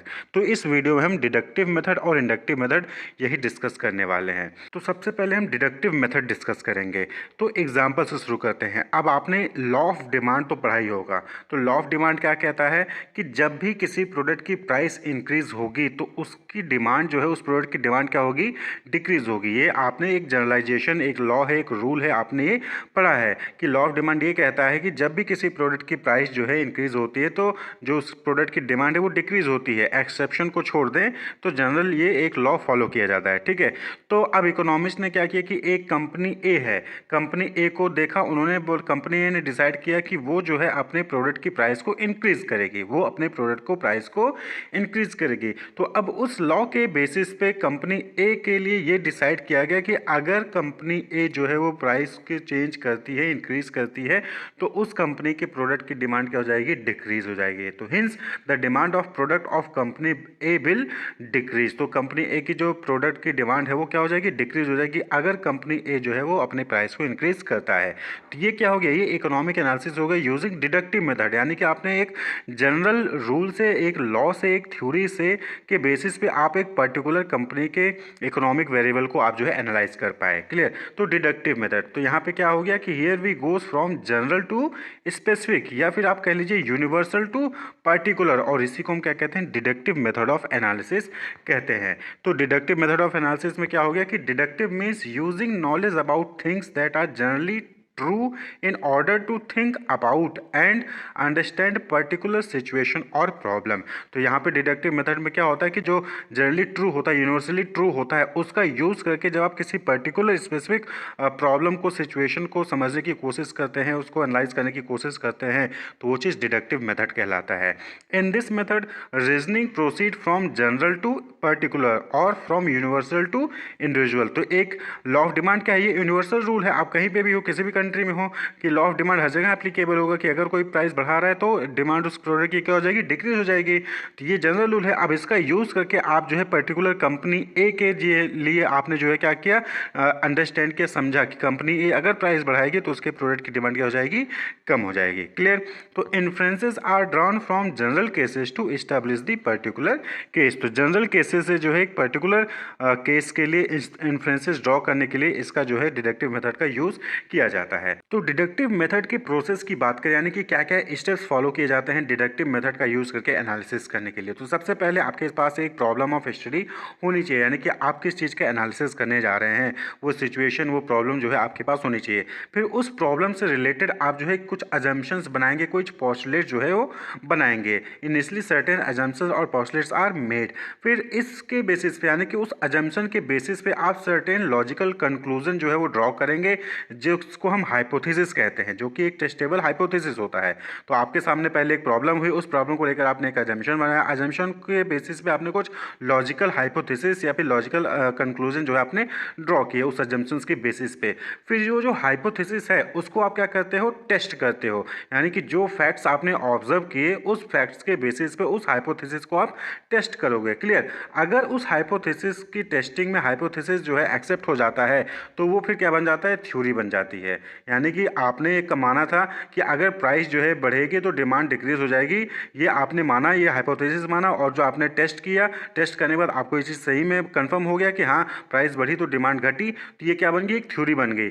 If a theory so formulated stand the test time and again it becomes a law. यानी कि अब जो बार बार वो थ्योरी है अलग अलग जगह पे वो जो है एक्सेप्ट हो जाती है, तो वो फिर क्या बन जाता है, वो लॉ बन जाता है। जैसे law of demand, law of diminishing marginal utility, ये सब क्या है, ये लॉ बन गए। तो पहले क्या हुआ कि भाई एक प्रॉब्लम आई, उस प्रॉब्लम को जो है अजम्पशंस बनाए गए, अजम्पशंस के बेसिस पे कुछ लॉजिकल कंक्लूजन ड्रॉ किए गए। क्लियर। और फिर उसके बाद जो फैक्ट्स कलेक्ट किए गए उस फैक्ट्स के बेसिस पे उस हाइपोथेसिस को टेस्ट किया गया और वो हाइपोथेसिस एक्सेप्ट हो गया।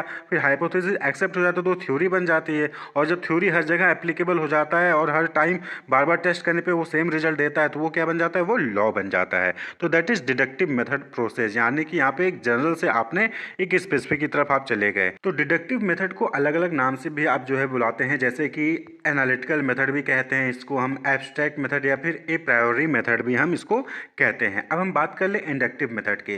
तो एग्जांपल से शुरू करें कि सपोज करें कि कंपनी ए है, वो जो है अपने प्रोडक्ट की प्राइस इंक्रीज करती है, तो पता चलता है कि उसके प्रोडक्ट की डिमांड क्या है, वो नीचे चली गई।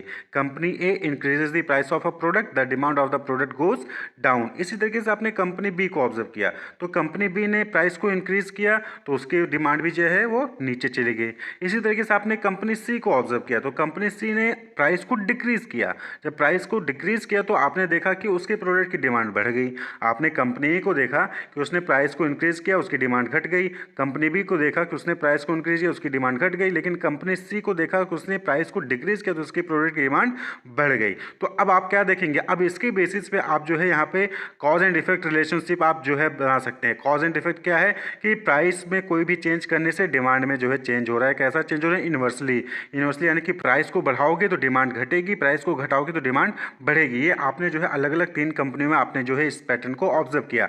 तो इसके बेसिस पे जो है आप क्या एक जनरलाइजेशन बना सकते हो, एक लॉ या थ्योरी डेवलप कर सकते हो क्या, कि जो अगर कोई भी कंपनी अपने प्रोडक्ट की प्राइस को इंक्रीज करती है तो उसके प्रोडक्ट की डिमांड क्या होगी, वो डिक्रीज हो जाएगी। तो on the basis of this cause and effect relationship a generalization can be made, that is called law of demand. ठीक है। तो here we goes from specific to general और पर्टिकुलर टू यूनिवर्सल। तो यहाँ पे हम क्या हुआ कि यहाँ पे हमने जो है पहले स्पेसिफिक केसेस को ऑब्जर्व किया और उस स्पेसिफिक केसेस में कॉज एंड इफेक्ट रिलेशनशिप को निकाला, और उसके बाद फिर एक जनरल या फिर जनरलाइजेशन बना या फिर एक रूल या फिर लॉ डेवलप कर देते हैं। तो इसी को हम कहते हैं inductive method of analysis. Clear, inductive method of analysis. तो इंडक्टिव मीन्स क्या हुआ, inductive means using particular facts and examples to form general rules and principle. तो यहाँ पे क्या हुआ, यहाँ पे हमने कोई पर्टिकुलर फैक्ट्स को कलेक्ट किया, एक जो है कुछ एग्जांपल्स लिए और उसके बेसिस पे हमने जनरल रूल या फिर प्रिंसिपल्स डेवलप कर लिया। हमने कंपनी ए का एग्जांपल लिया, कंपनी बी के फैक्ट्स लिए, कंपनी सी के फैक्ट्स लिए और उसके बेसिस पे हमने एक जो है जनरल रूल डेवलप कर दिया। क्लियर। तो in the inductive method reasoning proceed from the particular to general और फ्रॉम इंडिविजुअल टू यूनिवर्सल। तो यहाँ पे आप अलग अलग लोगों को ऑब्जर्व करते हो, उसके बेसिस पे एक यूनिवर्सल लॉ, यूनिवर्सल रूल बना देते हो। डिडक्टिव मेथड में क्या था कि डिडक्टिव मेथड में एक जनरल आपने जो है जनरलाइजेशन से पर्टिकुलर के साइड जा रहे हो, यानी कि जनरल लॉ के बेसिस पे आपने जो है किसी पर्टिकुलर प्रॉब्लम, पर्टिकुलर इंडिविजुअल की प्रॉब्लम को जो है आपने एनालाइज किया। लेकिन इंडक्टिव मेथड में क्या है कि यहाँ पे जो है आप इंडिविजुअल की इकोनॉमिक वेरिएबल्स को एनालाइज करते हो, उसके बेसिस पे यूनिवर्सल लॉ या फिर यूनिवर्सल रूल डेवलप करते हो। तो a general case is made from the individual cases. तो यहाँ पे क्या है कि एक जनरल केस जो है बनाया जाता है इंडिविजुअल केसेस को देखकर। क्लियर। तो इंडक्टिव मेथड प्रोसेस की बात करें तो यहाँ पे सबसे सेम जैसे डिडक्टिव में था आपकी, आपके सामने क्या होना चाहिए, एक प्रॉब्लम होना चाहिए, the selection of the problem for analysis. वो जो है इकोनॉमिक प्रॉब्लम हो सकता है, जैसे कि इनपुट इंक्रीज करने को लेकर, अनएम्प्लॉयमेंट को लेकर, इन्फ्लेशन को, इंडस्ट्रियल अनरेस्ट को लेकर, तो कोई भी प्रॉब्लम आपके सामने हो सकती है, उसको जो है आपको सिलेक्ट करना है। Then observe the facts regarding the recurrence of an economic event और existence of an economic phenomena and its causes. फिर आपको क्या करना है, आपको ऑब्जर्व करना है कि वो कितनी बार बार आ रहा है, कब कब आ रहा है और किस चीज़ों पे डिपेंड करे, यानी कि उसके कॉजेज क्या हैं, वो जो इवेंट हो रहा है, वो जो बार बार इकोनॉमिक इवेंट हो रहा है या फिर एग्जिस्ट कर रहा है, वो क्यों हो रहा है, उसके पीछे फिनोमेनन कौन से, उसके पीछे कॉजेज कौन से, उसको आप जो है ऑब्जर्व करिए। ठीक। Then establish the cause and effect relationship between the events making a general case. उसके बाद फिर आपको जो है cause and effect relationship develop करना है और फिर आप जो है एक जनरलाइजेशन बना सकते हैं कि अगर प्राइस में चेंज हुआ तो डिमांड में चेंज होगा। Clear. For example, people have observed over centuries that when crops are damaged by flood, drought or inclement weather, agriculture production falls and agriculture prices go up। तो ये क्या हो गया, ये इंडक्टिव मेथड हो गया। सभी ने ऑब्जर्व किया कि जब भी जो है अनाज का नुकसान हुआ है, चाहे वो बाढ़ की वजह से, तूफान की वजह से, चाहे मौसम में चेंज की होने की वजह से, अगर जो है ये सब आता है तो बाढ़ आएगी तो फसल कम होगा, फसल कम होगा तो प्राइसेस बढ़ेंगे। तो ये एक जनरलाइजेशन बन गया और आपने क्या किया, आपने डिफरेंट डिफरेंट फैक्ट्स को ऑब्जर्व किया, जब फैक्ट्स को ऑब्जर्व किया तो आपने जो एक जनरलाइजेशन बना दिया। तो ये होता है डिडक्टिव और इंडक्टिव मेथड। क्लियर। तो डिडक्टिव मेथड में आप जनरल से पार्टिकुलर जाते हैं या फिर यूनिवर्सल से इंडिविजुअल की तरफ जाते हैं, वहीं पे इंडक्टिव मेथड ऑफ एनालिसिस में पर्टिकुलर से जनरल की तरफ जाते हैं या फिर इंडिविजुअल से यूनिवर्सल रूल बनाते हैं। आप हम सभी लोग जो है मार्केट से सामान परचेज करते रहते हैं। तो आप जब कभी किसी किराना स्टोर पे चीनी लेने जाते हो या फिर सब्जी की दुकान पे कोई सब्जी लेने जाते हो, तो वहाँ पर आप देखते होंगे कि एक तराजू रखा रहता है और उसमें आप जितना भी वजन का सामान मांगते हो, जैसे कि 1 केजी जो है आप आलू मांगते हो, तो एक साइड जो है 1 केजी का बट्टा रख दिया जाता है और दूसरी साइड तब तक जो है आलू उसमें रखा जाता है जब तक कि वो दोनों साइड क्या हो, बैलेंस ना हो जाए, बराबर ना हो जाए, यानी कि संतुलन में ना आ जाए।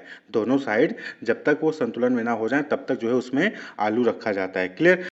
और वही फेज, जब एक ऐसा पॉइंट जब जो है 1 केजी का बट्टा और दूसरे साइड जो आलू रखा गया है वो दोनों बराबर हो जाते हैं, तो उसी फेज को हम इक्विलिब्रियम कहते हैं। क्लियर। तो संतुलन, इसको क्या कहा जाता है हिंदी में, संतुलन। वहीं पर दूसरी कंडीशन क्या है कि या तो ज़्यादा रहेगा या तो कम रहेगा। तो देखिए होता क्या है कि जब संतुलन रहेगा तो जो सेलर है वो भी खुश रहेगा और जो बायर है वो भी खुश रहेगा कि वो उसने जितना डिमांड किया और जितना पैसा पे कर रहा है उसके इक्विवेलेंट जो है उसको वहाँ पर सामान मिल रहा है, और सेलर खुश रहेगा कि जितने के लिए पैसा मिला है उतना ही सामान दिया है, ना ज़्यादा दिया है ना कम दिया है। क्लियर। वहीं पर अगर डिसइक्विलिब्रियम वाला फेज रहेगा, यानी कि संतुलन नहीं रहेगा, बराबर नहीं रहेगा, या तो कम रहेगा या तो ज़्यादा रहेगा, तो इस केस में या तो सेलर को लॉस उठाना पड़ेगा या तो फिर बायर को लॉस उठाना पड़ेगा। क्लियर। ज़्यादा दे दिया तो बायर तो खुश हो जाएगा लेकिन सेलर को लॉस होगा, कम दे दिया तो सेलर तो खुश हो जाएगा लेकिन बायर को नुकसान हो जाएगा। तो इसलिए इक्विलिब्रियम पॉइंट होना जरूरी है जहां पर दोनों लोग सेटिस्फाई रहें। तो इक्विलिब्रियम का मतलब क्या होता है, संतुलन। हिंदी में अगर हम कहें तो इक्विलिब्रियम का मतलब क्या हो गया, संतुलन। तो ये जो वर्ड इक्विलिब्रियम है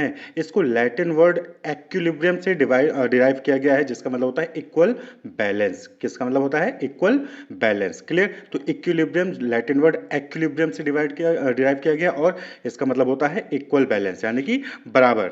ठीक है, बराबर संतुलन। तो जैसा तराजू में आप देखते हो, दोनों साइड को जब बराबर किया जाता है वेट से, एक साइड 1 केजी का वट्टा रख दिया और दूसरी साइड तब तक आलू रखा जब तक कि वो बैलेंस वाले फेज में ना आ जाए, तो वही चीज़ इक्विलिब्रियम कहलाती है। वो पॉइंट जब बैलेंस हो जाता है तो इक्विलिब्रियम पॉइंट वो कहलाता है।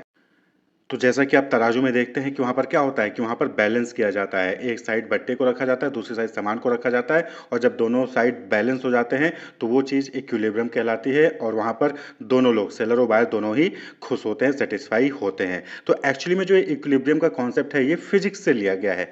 इकोनॉमिक्स में ये फिजिक्स से लिया गया है। तो फिजिक्स में इसका मतलब क्या होता है? It means a state of even balance in which opposing forces और टेंडेंसीज न्यूट्रलाइज ईच अदर। तो फिजिक्स में इक्विलिब्रियम का मतलब क्या हो गया कि जब दो अपोजिट फोर्सेस एक दूसरे को न्यूट्रलाइज कर देती हैं, क्लियर, एक दूसरे को न्यूट्रलाइज कर देती हैं, यानी कि एक का दूसरे के ऊपर कोई इफेक्ट नहीं पड़ता, तो उस चीज को हम इक्विलिब्रियम कहते हैं, क्लियर। लेकिन इकोनॉमिक्स में हम इसकी बात करें तो इकोनॉमिक्स में क्या हो गया? It is a state of balance. In economics it refers to a state of balance between opposing forces, जैसे कि डिमांड एंड सप्लाई। तो इकोनॉमिक्स में आप डिमांड और सप्लाई को देखोगे, तो जब डिमांड और सप्लाई, वो पॉइंट जहां पर डिमांड और सप्लाई बैलेंस्ड होते हैं, इक्वल होते हैं, तो वही पॉइंट इक्विलिब्रियम पॉइंट कहलाता है। तो it refers to a balanced state where no change is required. तो डिमांड और सप्लाई जब बैलेंस होगी तो वहां पर कोई भी चेंज की रिक्वायरमेंट नहीं होगी और सभी लोग हैप्पी होंगे। भाई आप सामान लेने गए, 1 केजी का सामान मांगा, तो 1 केजी के इक्विवेलेंट का सामान जो है आपको वहां पर दे दिया गया, तो आप खुश रहोगे, सेलर भी खुश रहेगा। लेकिन 1 केजी का सामान मांगा और वहां पर आपको जो है 1 केजी से ज्यादा का सामान दे दिया गया, तो आप तो खुश रहोगे लेकिन सेलर जो है खुश नहीं रहेगा, सेलर सेटिस्फाई नहीं रहेगा। कम दिया गया तो आप जो है, कंज्यूमर जो है डिससेटिस्फाई हो जाएगा, सेलर जो है वो खुश हो जाएगा। तो ये बैलेंस वाला फेज नहीं होगा। बैलेंस वाला फेज कौन सा होगा? जहां पर दोनों लोग, दोनों फोर्सेस, दोनों लोग जो इन्वॉल्व हैं वो दोनों सेटिस्फाई हो, यानी कि डिमांड और सप्लाई दोनों इक्वल हो, तभी सेलर और बायर दोनों ही सेटिस्फाई रहेंगे। तो इक्विलिब्रियम को प्रोफेसर मेहता ने डिफाइन किया है। उन्होंने कहा कि equilibrium denotes in economics absence of change in movement, यानी कि इकोनॉमिक्स में इक्विलिब्रियम किस चीज को डिनोट करता है? Absence of change in movement, यानी कि मूवमेंट में कोई भी चेंज नहीं होता है, यानी कि दो चीजें हैं तो दोनों चीजें एक दूसरे के इक्वल हैं, कोई भी न ज्यादा हो रहा है न कोई कम हो रहा है, तो उस फेज को हम, उस सिचुएशन को इक्विलिब्रियम कहते हैं। तो in other words it is a market situation where all decisions by the participants are in unicity with each other, यानी कि मार्केट में एक ऐसा सिचुएशन मार्केट का जहां पर जो भी पार्टिसिपेंट्स हैं उनके द्वारा जो भी डिसीजंस लिए जा रहे हैं वो सब एक दूसरे को न्यूट्रलाइज कर दे रहे हैं, उनकी वजह से कोई भी मार्केट में चेंजेस नहीं हो रहा है, यूनिसिटी है, इक्वल जो है इफेक्ट पड़ रहा है एक दूसरे पे, तो उसको हम इक्विलिब्रियम सिचुएशन कहेंगे, क्लियर। इसको हम एक डायग्राम से समझते हैं, क्लियर। अब यहां पर आपने वाई एक्सिस ले लिया और एक्स एक्सिस ले लिया है, तो आपने प्राइस रख लिया और दूसरे पे आपने क्वांटिटी को डिनोट कर दिया, क्लियर। अब यहां पर आपको डिमांड और सप्लाई का कर्व पता ही है, तो डिमांड का कर्व आप सपोज करिए कि ये डिमांड का कर्व है और ये सप्लाई का कर्व है, क्लियर। तो वो पॉइंट, अब यहां पर आप देखें डिमांड और सप्लाई कहां पर इक्वल होंगे, डिमांड और सप्लाई कहां पर इक्वल होंगे, तो उस पॉइंट पे डिमांड और सप्लाई इक्वल होंगे जहां पर वो दोनों एक दूसरे को इंटरसेक्ट कर रहे हैं।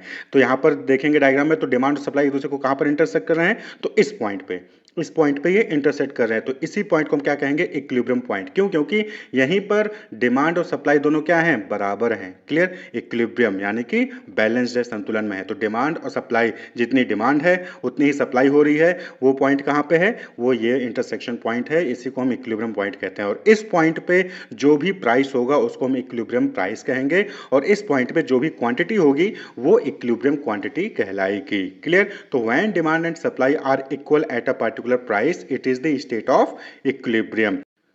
And the price at which product is bought and sold is called equilibrium price, and the quantity of product bought and sold at the price is equilibrium quantity, clear. Below equilibrium point, यहां पर ध्यान रखने वाला है कि जो equilibrium point है उससे नीचे वाले अगर सिचुएशन आती है तो वहां पर क्या होगा? गुड्स की शॉर्टेज हो जाएगी। क्यों? क्योंकि सप्लाई कम है और डिमांड ज्यादा है। आप कर्व को देखिए, क्लियर। तो इक्विलिब्रियम पॉइंट से नीचे वाली सिचुएशन अगर होती है तो उस केस में शॉर्टेज ऑफ गुड्स होगा। वहीं पर इक्विलिब्रियम पॉइंट के ऊपर वाली अगर सिचुएशन होती है तो वहां पर डिमांड कम है, सप्लाई ज्यादा है, तो वहां पर गुड्स की एक्सेस होगी। तो इन दोनों ही केस में या तो कंज्यूमर डिससेटिस्फाई होगा या फिर सेलर जो है डिससेटिस्फाई होगा, क्लियर। तो इसीलिए इक्विलिब्रियम पॉइंट ही फाइंड आउट किया जाता है, क्योंकि उस सिचुएशन पे डिमांड और सप्लाई दोनों इक्वल होती हैं और वहाँ पर सेलर और बायर दोनों ही कंज्यूमर इक्विलिब्रियम भी होता है वहाँ पर और प्रोड्यूसर इक्विलिब्रियम भी होता है, यानी कि कंज्यूमर को भी मैक्सिमम सेटिस्फैक्शन मिलता है, प्रोड्यूसर को भी मैक्सिमम प्रॉफिट वहाँ पर मिल रहा होता है। क्लियर? तो इक्विलिब्रियम पॉइंट वो पॉइंट जहाँ पर डिमांड और सप्लाई एक दूसरे को इंटरसेक्ट करते हैं, डिमांड और सप्लाई इक्वल होते हैं और उसी पॉइंट पर जो प्राइस होगी वो इक्विलिब्रियम प्राइस होगी और उस पॉइंट पर जो भी क्वांटिटी होगा वो इक्विलिब्रियम क्वांटिटी होगा। क्लियर? यहाँ पर आपने ग्राफ को समझ लिया है। अब हम बात कर लें वेरियस फॉर्म्स ऑफ इक्विलिब्रियम, यानी कि इक्विलिब्रियम के कौन कौन से अलग अलग टाइप्स हैं। तो सबसे पहले हम बात करेंगे स्टैटिक एंड डायनेमिक इक्विलिब्रियम की। तो स्टैटिक इक्विलिब्रियम, स्टैटिक यानी स्थिर, तो it is a state where economic variables are constant and unchanging with no forces tending to move the system away from this position, यानी कि एक ऐसा पॉइंट, एक ऐसा स्टेट जहां पर जो इकोनॉमिक वेरिएबल्स हैं जैसे कि प्राइस हो गए, टेस्ट हो गए, टेक्नोलॉजी हो गया, ये जो है कांस्टेंट होती हैं और अनचेंज होती हैं, यानी कि इनमें बदलाव नहीं होता है, जिसकी वजह से जो इक्विलिब्रियम पॉइंट होता है वो चेंज नहीं होता है। भाई इक्विलिब्रियम पॉइंट जो है वो चेंज कब होगा? जब जो है प्राइस, टेस्ट या टेक्नोलॉजी में चेंजेस होंगे, क्योंकि इनमें चेंजेस होने की वजह से या तो डिमांड चेंज हो गया तो सप्लाई चेंज होगी, और जब डिमांड या सप्लाई में चेंज होगा तो इक्विलिब्रियम पॉइंट चेंज हो जाएगा। क्लियर? या फिर इक्विलिब्रियम पॉइंट वहां जहां पे था वहां से हट जाएगा। तो स्टैटिक इक्विलिब्रियम वो इक्विलिब्रियम हो गया, ये वो सिचुएशन हो गया, एक ऐसा स्टेट हो गया जहां पर जो इकोनॉमिक वेरिएबल्स होती हैं वो कांस्टेंट होती हैं, अनचेंज होती हैं। तो यहां पर क्या होता है कि जो इक्विलिब्रियम पॉइंट है वो चेंज नहीं होता है। क्लियर? तो दिस कॉन्सेप्ट अज्यूम की factors like prices, tastes, technology, population remain constant. भाई पॉपुलेशन कांस्टेंट रहेगा तभी तो इक्विलिब्रियम पॉइंट रहेगा, पॉपुलेशन बढ़ गई तो डिमांड भी बढ़ जाएगी। क्लियर? पॉपुलेशन कम हो गई तो डिमांड कम हो जाएगी, तो पॉपुलेशन में भी चेंज होने की वजह से इक्विलिब्रियम पॉइंट चेंज हो जाएगा। क्लियर? तो स्टैटिक इक्विलिब्रियम यानी कि इक्विलिब्रियम पॉइंट कांस्टेंट होता है, क्यों? क्योंकि इकोनॉमिक वेरिएबल्स कांस्टेंट होते हैं, उसमें कोई भी चेंजेस नहीं होता है, तो जो इक्विलिब्रियम पॉइंट है वो भी कांस्टेंट रहेगा। The economy is considered to be in stable position with no internal और external forces causing a change. तो स्टैटिक इक्विलिब्रियम में क्या होता है कि स्टेबल पोजीशन होता है, जो इक्विलिब्रियम पॉइंट होता है वो उसमें कोई भी चेंज नहीं होता है। क्यों? क्योंकि इंटरनल एक्सटर्नल फोर्सेस कोई भी चेंज लाते ही नहीं है। जब कोई भी इंटरनल एक्सटर्नल फोर्सेस चेंज नहीं लाएंगे तो इक्विलिब्रियम पॉइंट जहां था वहीं रहेगा। वहीं पर डायनेमिक इक्विलिब्रियम में क्या होगा कि जो प्राइसेस हैं, डायनेमिक है, चेंज होता रहता है। तो डायनेमिक इक्विलिब्रियम में क्या होगा कि जो प्राइसेस है, क्वांटिटीज है, इनकम है, टेस्ट है, टेक्नोलॉजी, ये सब क्या होंगे? ये कॉन्स्टेंटली चेंज होते रहते हैं। और जब चेंजेस होंगे, जो इनकम है, क्वांटिटीज हैं, प्राइसेस हैं, टेस्टेज हैं, इसमें जब चेंज होगा तो बट ऑब्वियस बात है कि डिमांड और सप्लाई में भी चेंज होगा, और जब डिमांड और सप्लाई में चेंज होगा तो जो इक्विलिब्रियम पॉइंट था वहां पे क्या हो जाएगा? एक ऐसा टाइम आएगा कि वहां पर डिसइक्विलिब्रियम भी आएगा। तो दस over a period of time A state of disequilibrium rather than of equilibrium is to be found, यानी कि इक्विलिब्रियम के बजाय वहां पर डिसइक्विलिब्रियम भी फाउंड किया जाएगा। क्लियर? क्यों? क्योंकि डायनेमिक इक्विलिब्रियम है, यानी कि वहां पर जो है चेंजेस हो रहे हैं, डायनेमिक है, चेंजेस हो रहा है। तो as professor Mehta has said, when after a fixed period the equilibrium stage is disturbed it is called dynamic equilibrium. Clear? तो जब कुछ समय बाद जो इक्विलिब्रियम स्टेट था वो चेंज हो जाता है, डिस्टर्ब हो जाता है, तो उस सिचुएशन को हम क्या कहते हैं?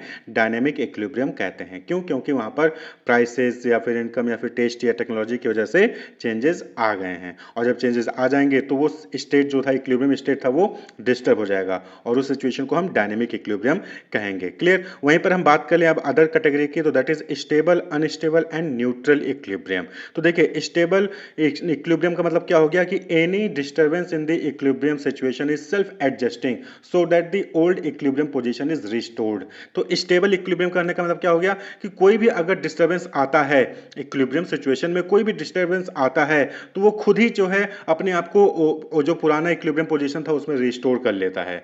क्लियर? वहीं पर अनस्टेबल इक्विलिब्रियम करने का मतलब क्या हो गया कि जब कोई डिस्टर्बेंस आता है इक्विलिब्रियम सिचुएशन में, तो उस केस में क्या होता है कि जो इक्विलिब्रियम सिचुएशन था उससे वो दूर चला जाता है और दोबारा से सेम इक्विलिब्रियम पोजीशन नहीं आएगी। यानी कि सपोज करें कि अभी जो है 50 डिमांड थी तो 50 सप्लाई थी, और उसमें कोई भी चेंज होता है तो उस चेंज होने की वजह से अब जो है वो 100 पे चला गया या फिर 150 पे चला गया, वापस 50 पे नहीं आएगा। स्टेबल इक्विलिब्रियम में क्या है कि 50 का जो है वहां पर था, 50 डिमांड थी, 50 सप्लाई थी, चेंज हुआ, कुछ फैक्टर आए जिसकी वजह से चेंज हुआ, लेकिन जो है वापस फिर से वो 50-50 वाला सिचुएशन वहां पर आ जाता है। तो स्टेबल इक्विलिब्रियम में दोबारा से जो पुराना इक्विलिब्रियम पोजीशन था उसको रिस्टोर कर लेता है, लेकिन अनस्टेबल इक्विलिब्रियम में दोबारा से जो पुराना इक्विलिब्रियम स्टेट था वो नहीं आता है, वो रिस्टोर नहीं होता है बिकॉज ऑफ डिस्टर्बेंस।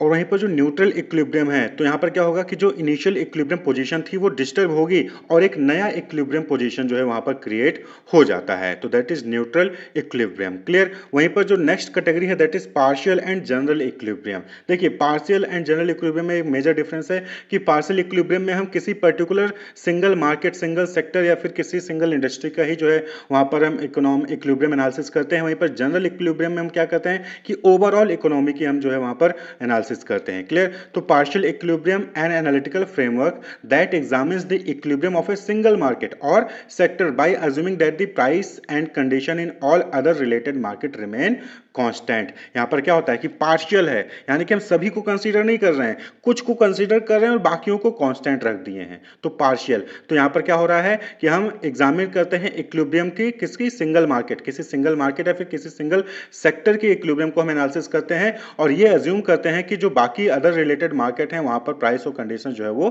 कांस्टेंट है, तो इसको हम मार्शलियन इक्विलिब्रियम भी कहते हैं। Focuses on analysing the demand and supply for a specific product और factor to determine its equilibrium price and quantity. तो यहां पर क्या होता है कि हम जो है किसी स्पेसिफिक प्रोडक्ट या फैक्टर के ही डिमांड और सप्लाई को जो है कंसीडर करते हैं जिससे कि हम उसके इक्विलिब्रियम प्राइस और क्वांटिटी को डिटरमाइन कर सके, क्योंकि इक्विलिब्रियम प्राइस और क्वांटिटी वही प्राइस और क्वांटिटी होगा जिस पे दोनों लोग जो है सेटिस्फाई होते हैं।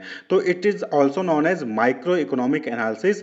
It is the study of equilibrium position of an individual, a firm और एन इंडस्ट्री और a group of industries viewed in isolation. कहने का मतलब यही हो गया कि यहाँ पर हम किसी single sector, single industry, single firm के जो है इंडिविजुअल की जो है हम वहाँ पर एनालिसिस करते हैं, इक्विलिब्रियम एनालिसिस करते हैं, बाकियों को हम क्या करते हैं, कांस्टेंट रखते हैं, उनको अज्यूम किया जाता है कि वो कांस्टेंट है, उनमें कोई भी चेंजेस नहीं हो रहा है। तो it is a market process for the determination of product price and factor price in which one और two variable are discussed, other things remain equal. Others thing remain equal रहेगा, कुछ ही चीजों को जो यहाँ पर हम कंसीडर करते हैं, कुछ ही चीजों का एनालिसिस यहाँ पर किया जाता है। वहीं पर जनरल इक्विलिब्रियम में क्या होता है कि यहाँ पर सभी चीजों को कंसीडर किया जाता है। The theory of general equilibrium is the theory of inter relationship among all part of the economy, यानी कि यहाँ पर हम किसी भी चीज को अज्यूम नहीं करते कि वो कांस्टेंट है, कोई भी चेंज नहीं होगा, यहाँ पर सभी को कंसीडर किया जाता है, सभी के इफेक्ट को कंसीडर किया जाता है। General equilibrium is a state where multiple inter related market simultaneously reach equilibrium, यानी कि यहाँ पर जितने भी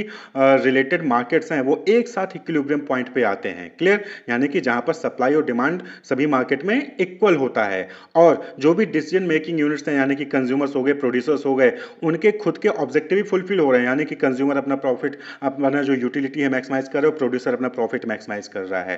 क्लियर। तो उस सिचुएशन को हम जनरल इक्विलिब्रियम कहेंगे। जनरल इक्विलिब्रियम कब हो जाएगा, जब जितने भी इंटर रिलेटेड मार्केट फैक्टर्स हैं वो सब इक्विलिब्रियम पॉइंट पे हैं, प्रोड्यूसर प्रॉफिट मैक्सिमाइज कर रहा है और कंज्यूमर भी यूटिलिटी मैक्सिमाइज कर रहा है, तो वो सिचुएशन जनरल इक्विलिब्रियम होगी।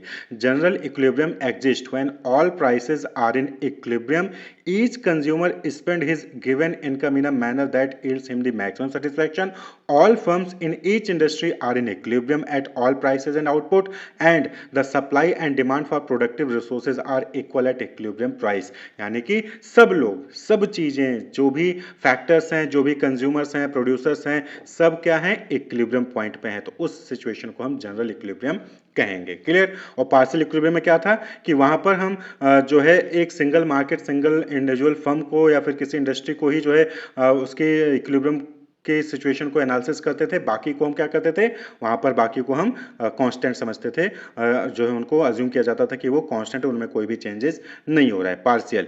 लेकिन जनरल में सभी को कंसीडर किया जाता है। क्लियर।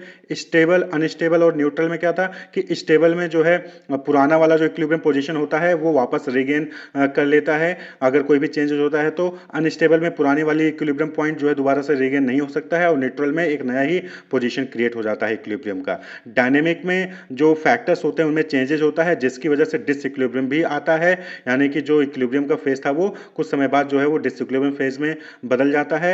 वहीं पर स्टैटिक इक्विलिब्रियम में जो भी फैक्टर्स होते हैं वो उनमें कोई भी चेंजेस नहीं होते हैं, वो कांस्टेंट होते हैं, अनचेंज होते हैं, जिसकी वजह से जो इक्विलिब्रियम पोजीशन है वो लगातार बना रहता है, स्टैटिक इक्विलिब्रियम यानी कि स्थिर रहता है। Clear.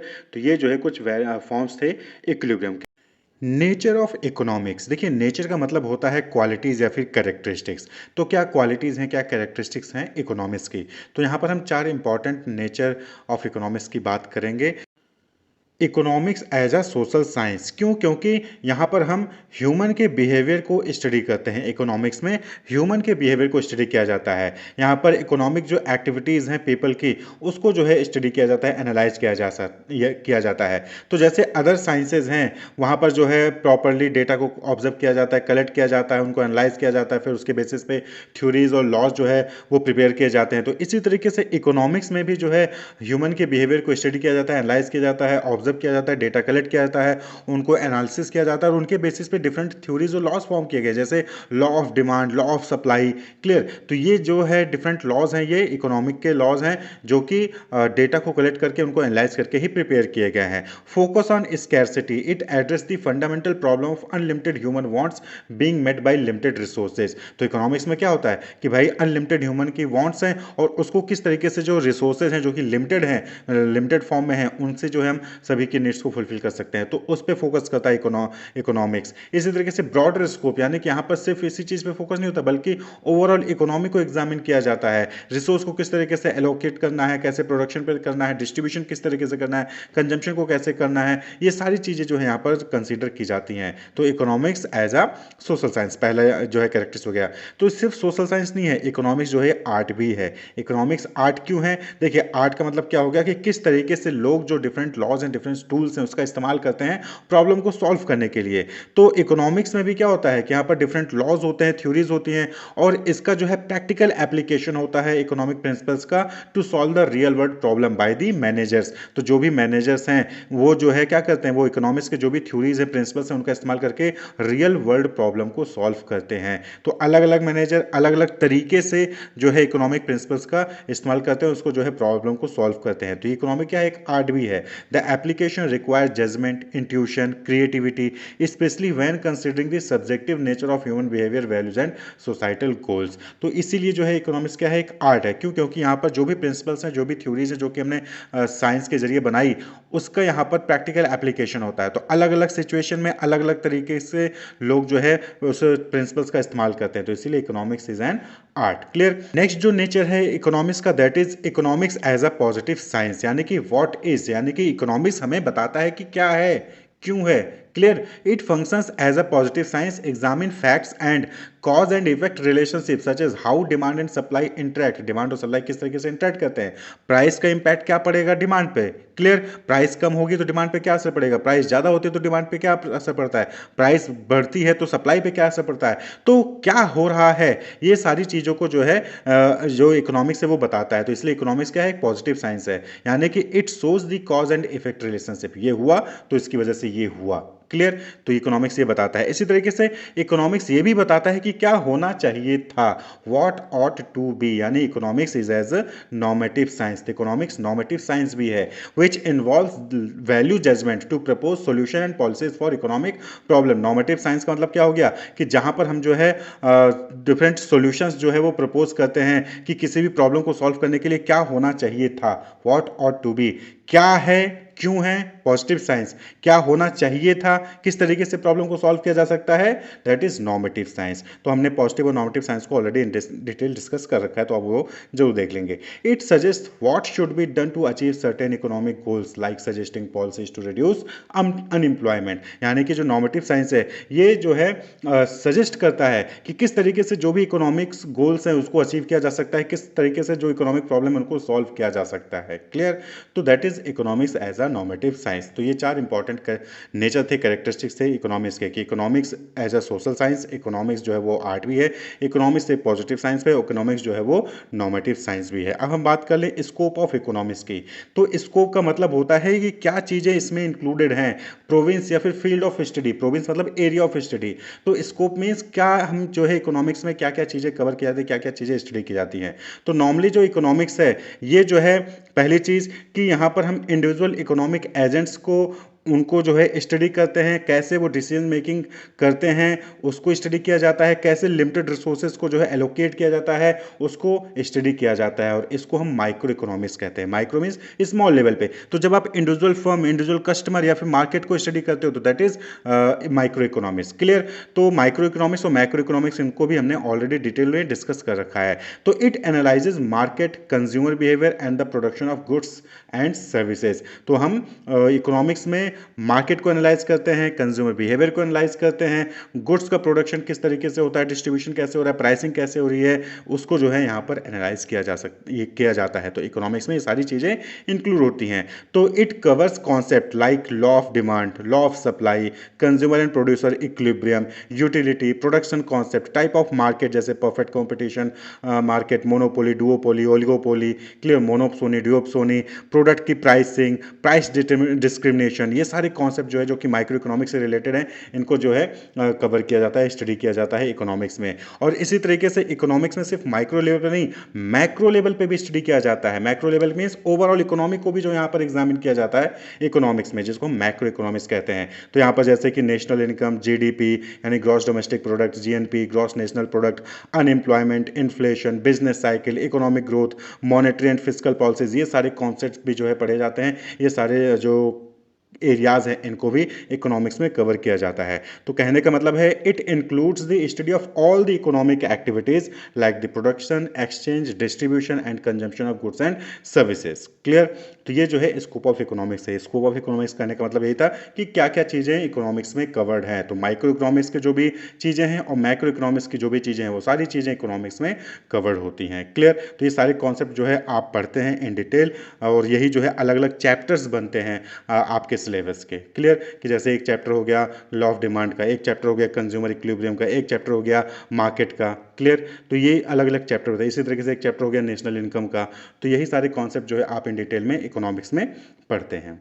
Wish you all the best, keep watching.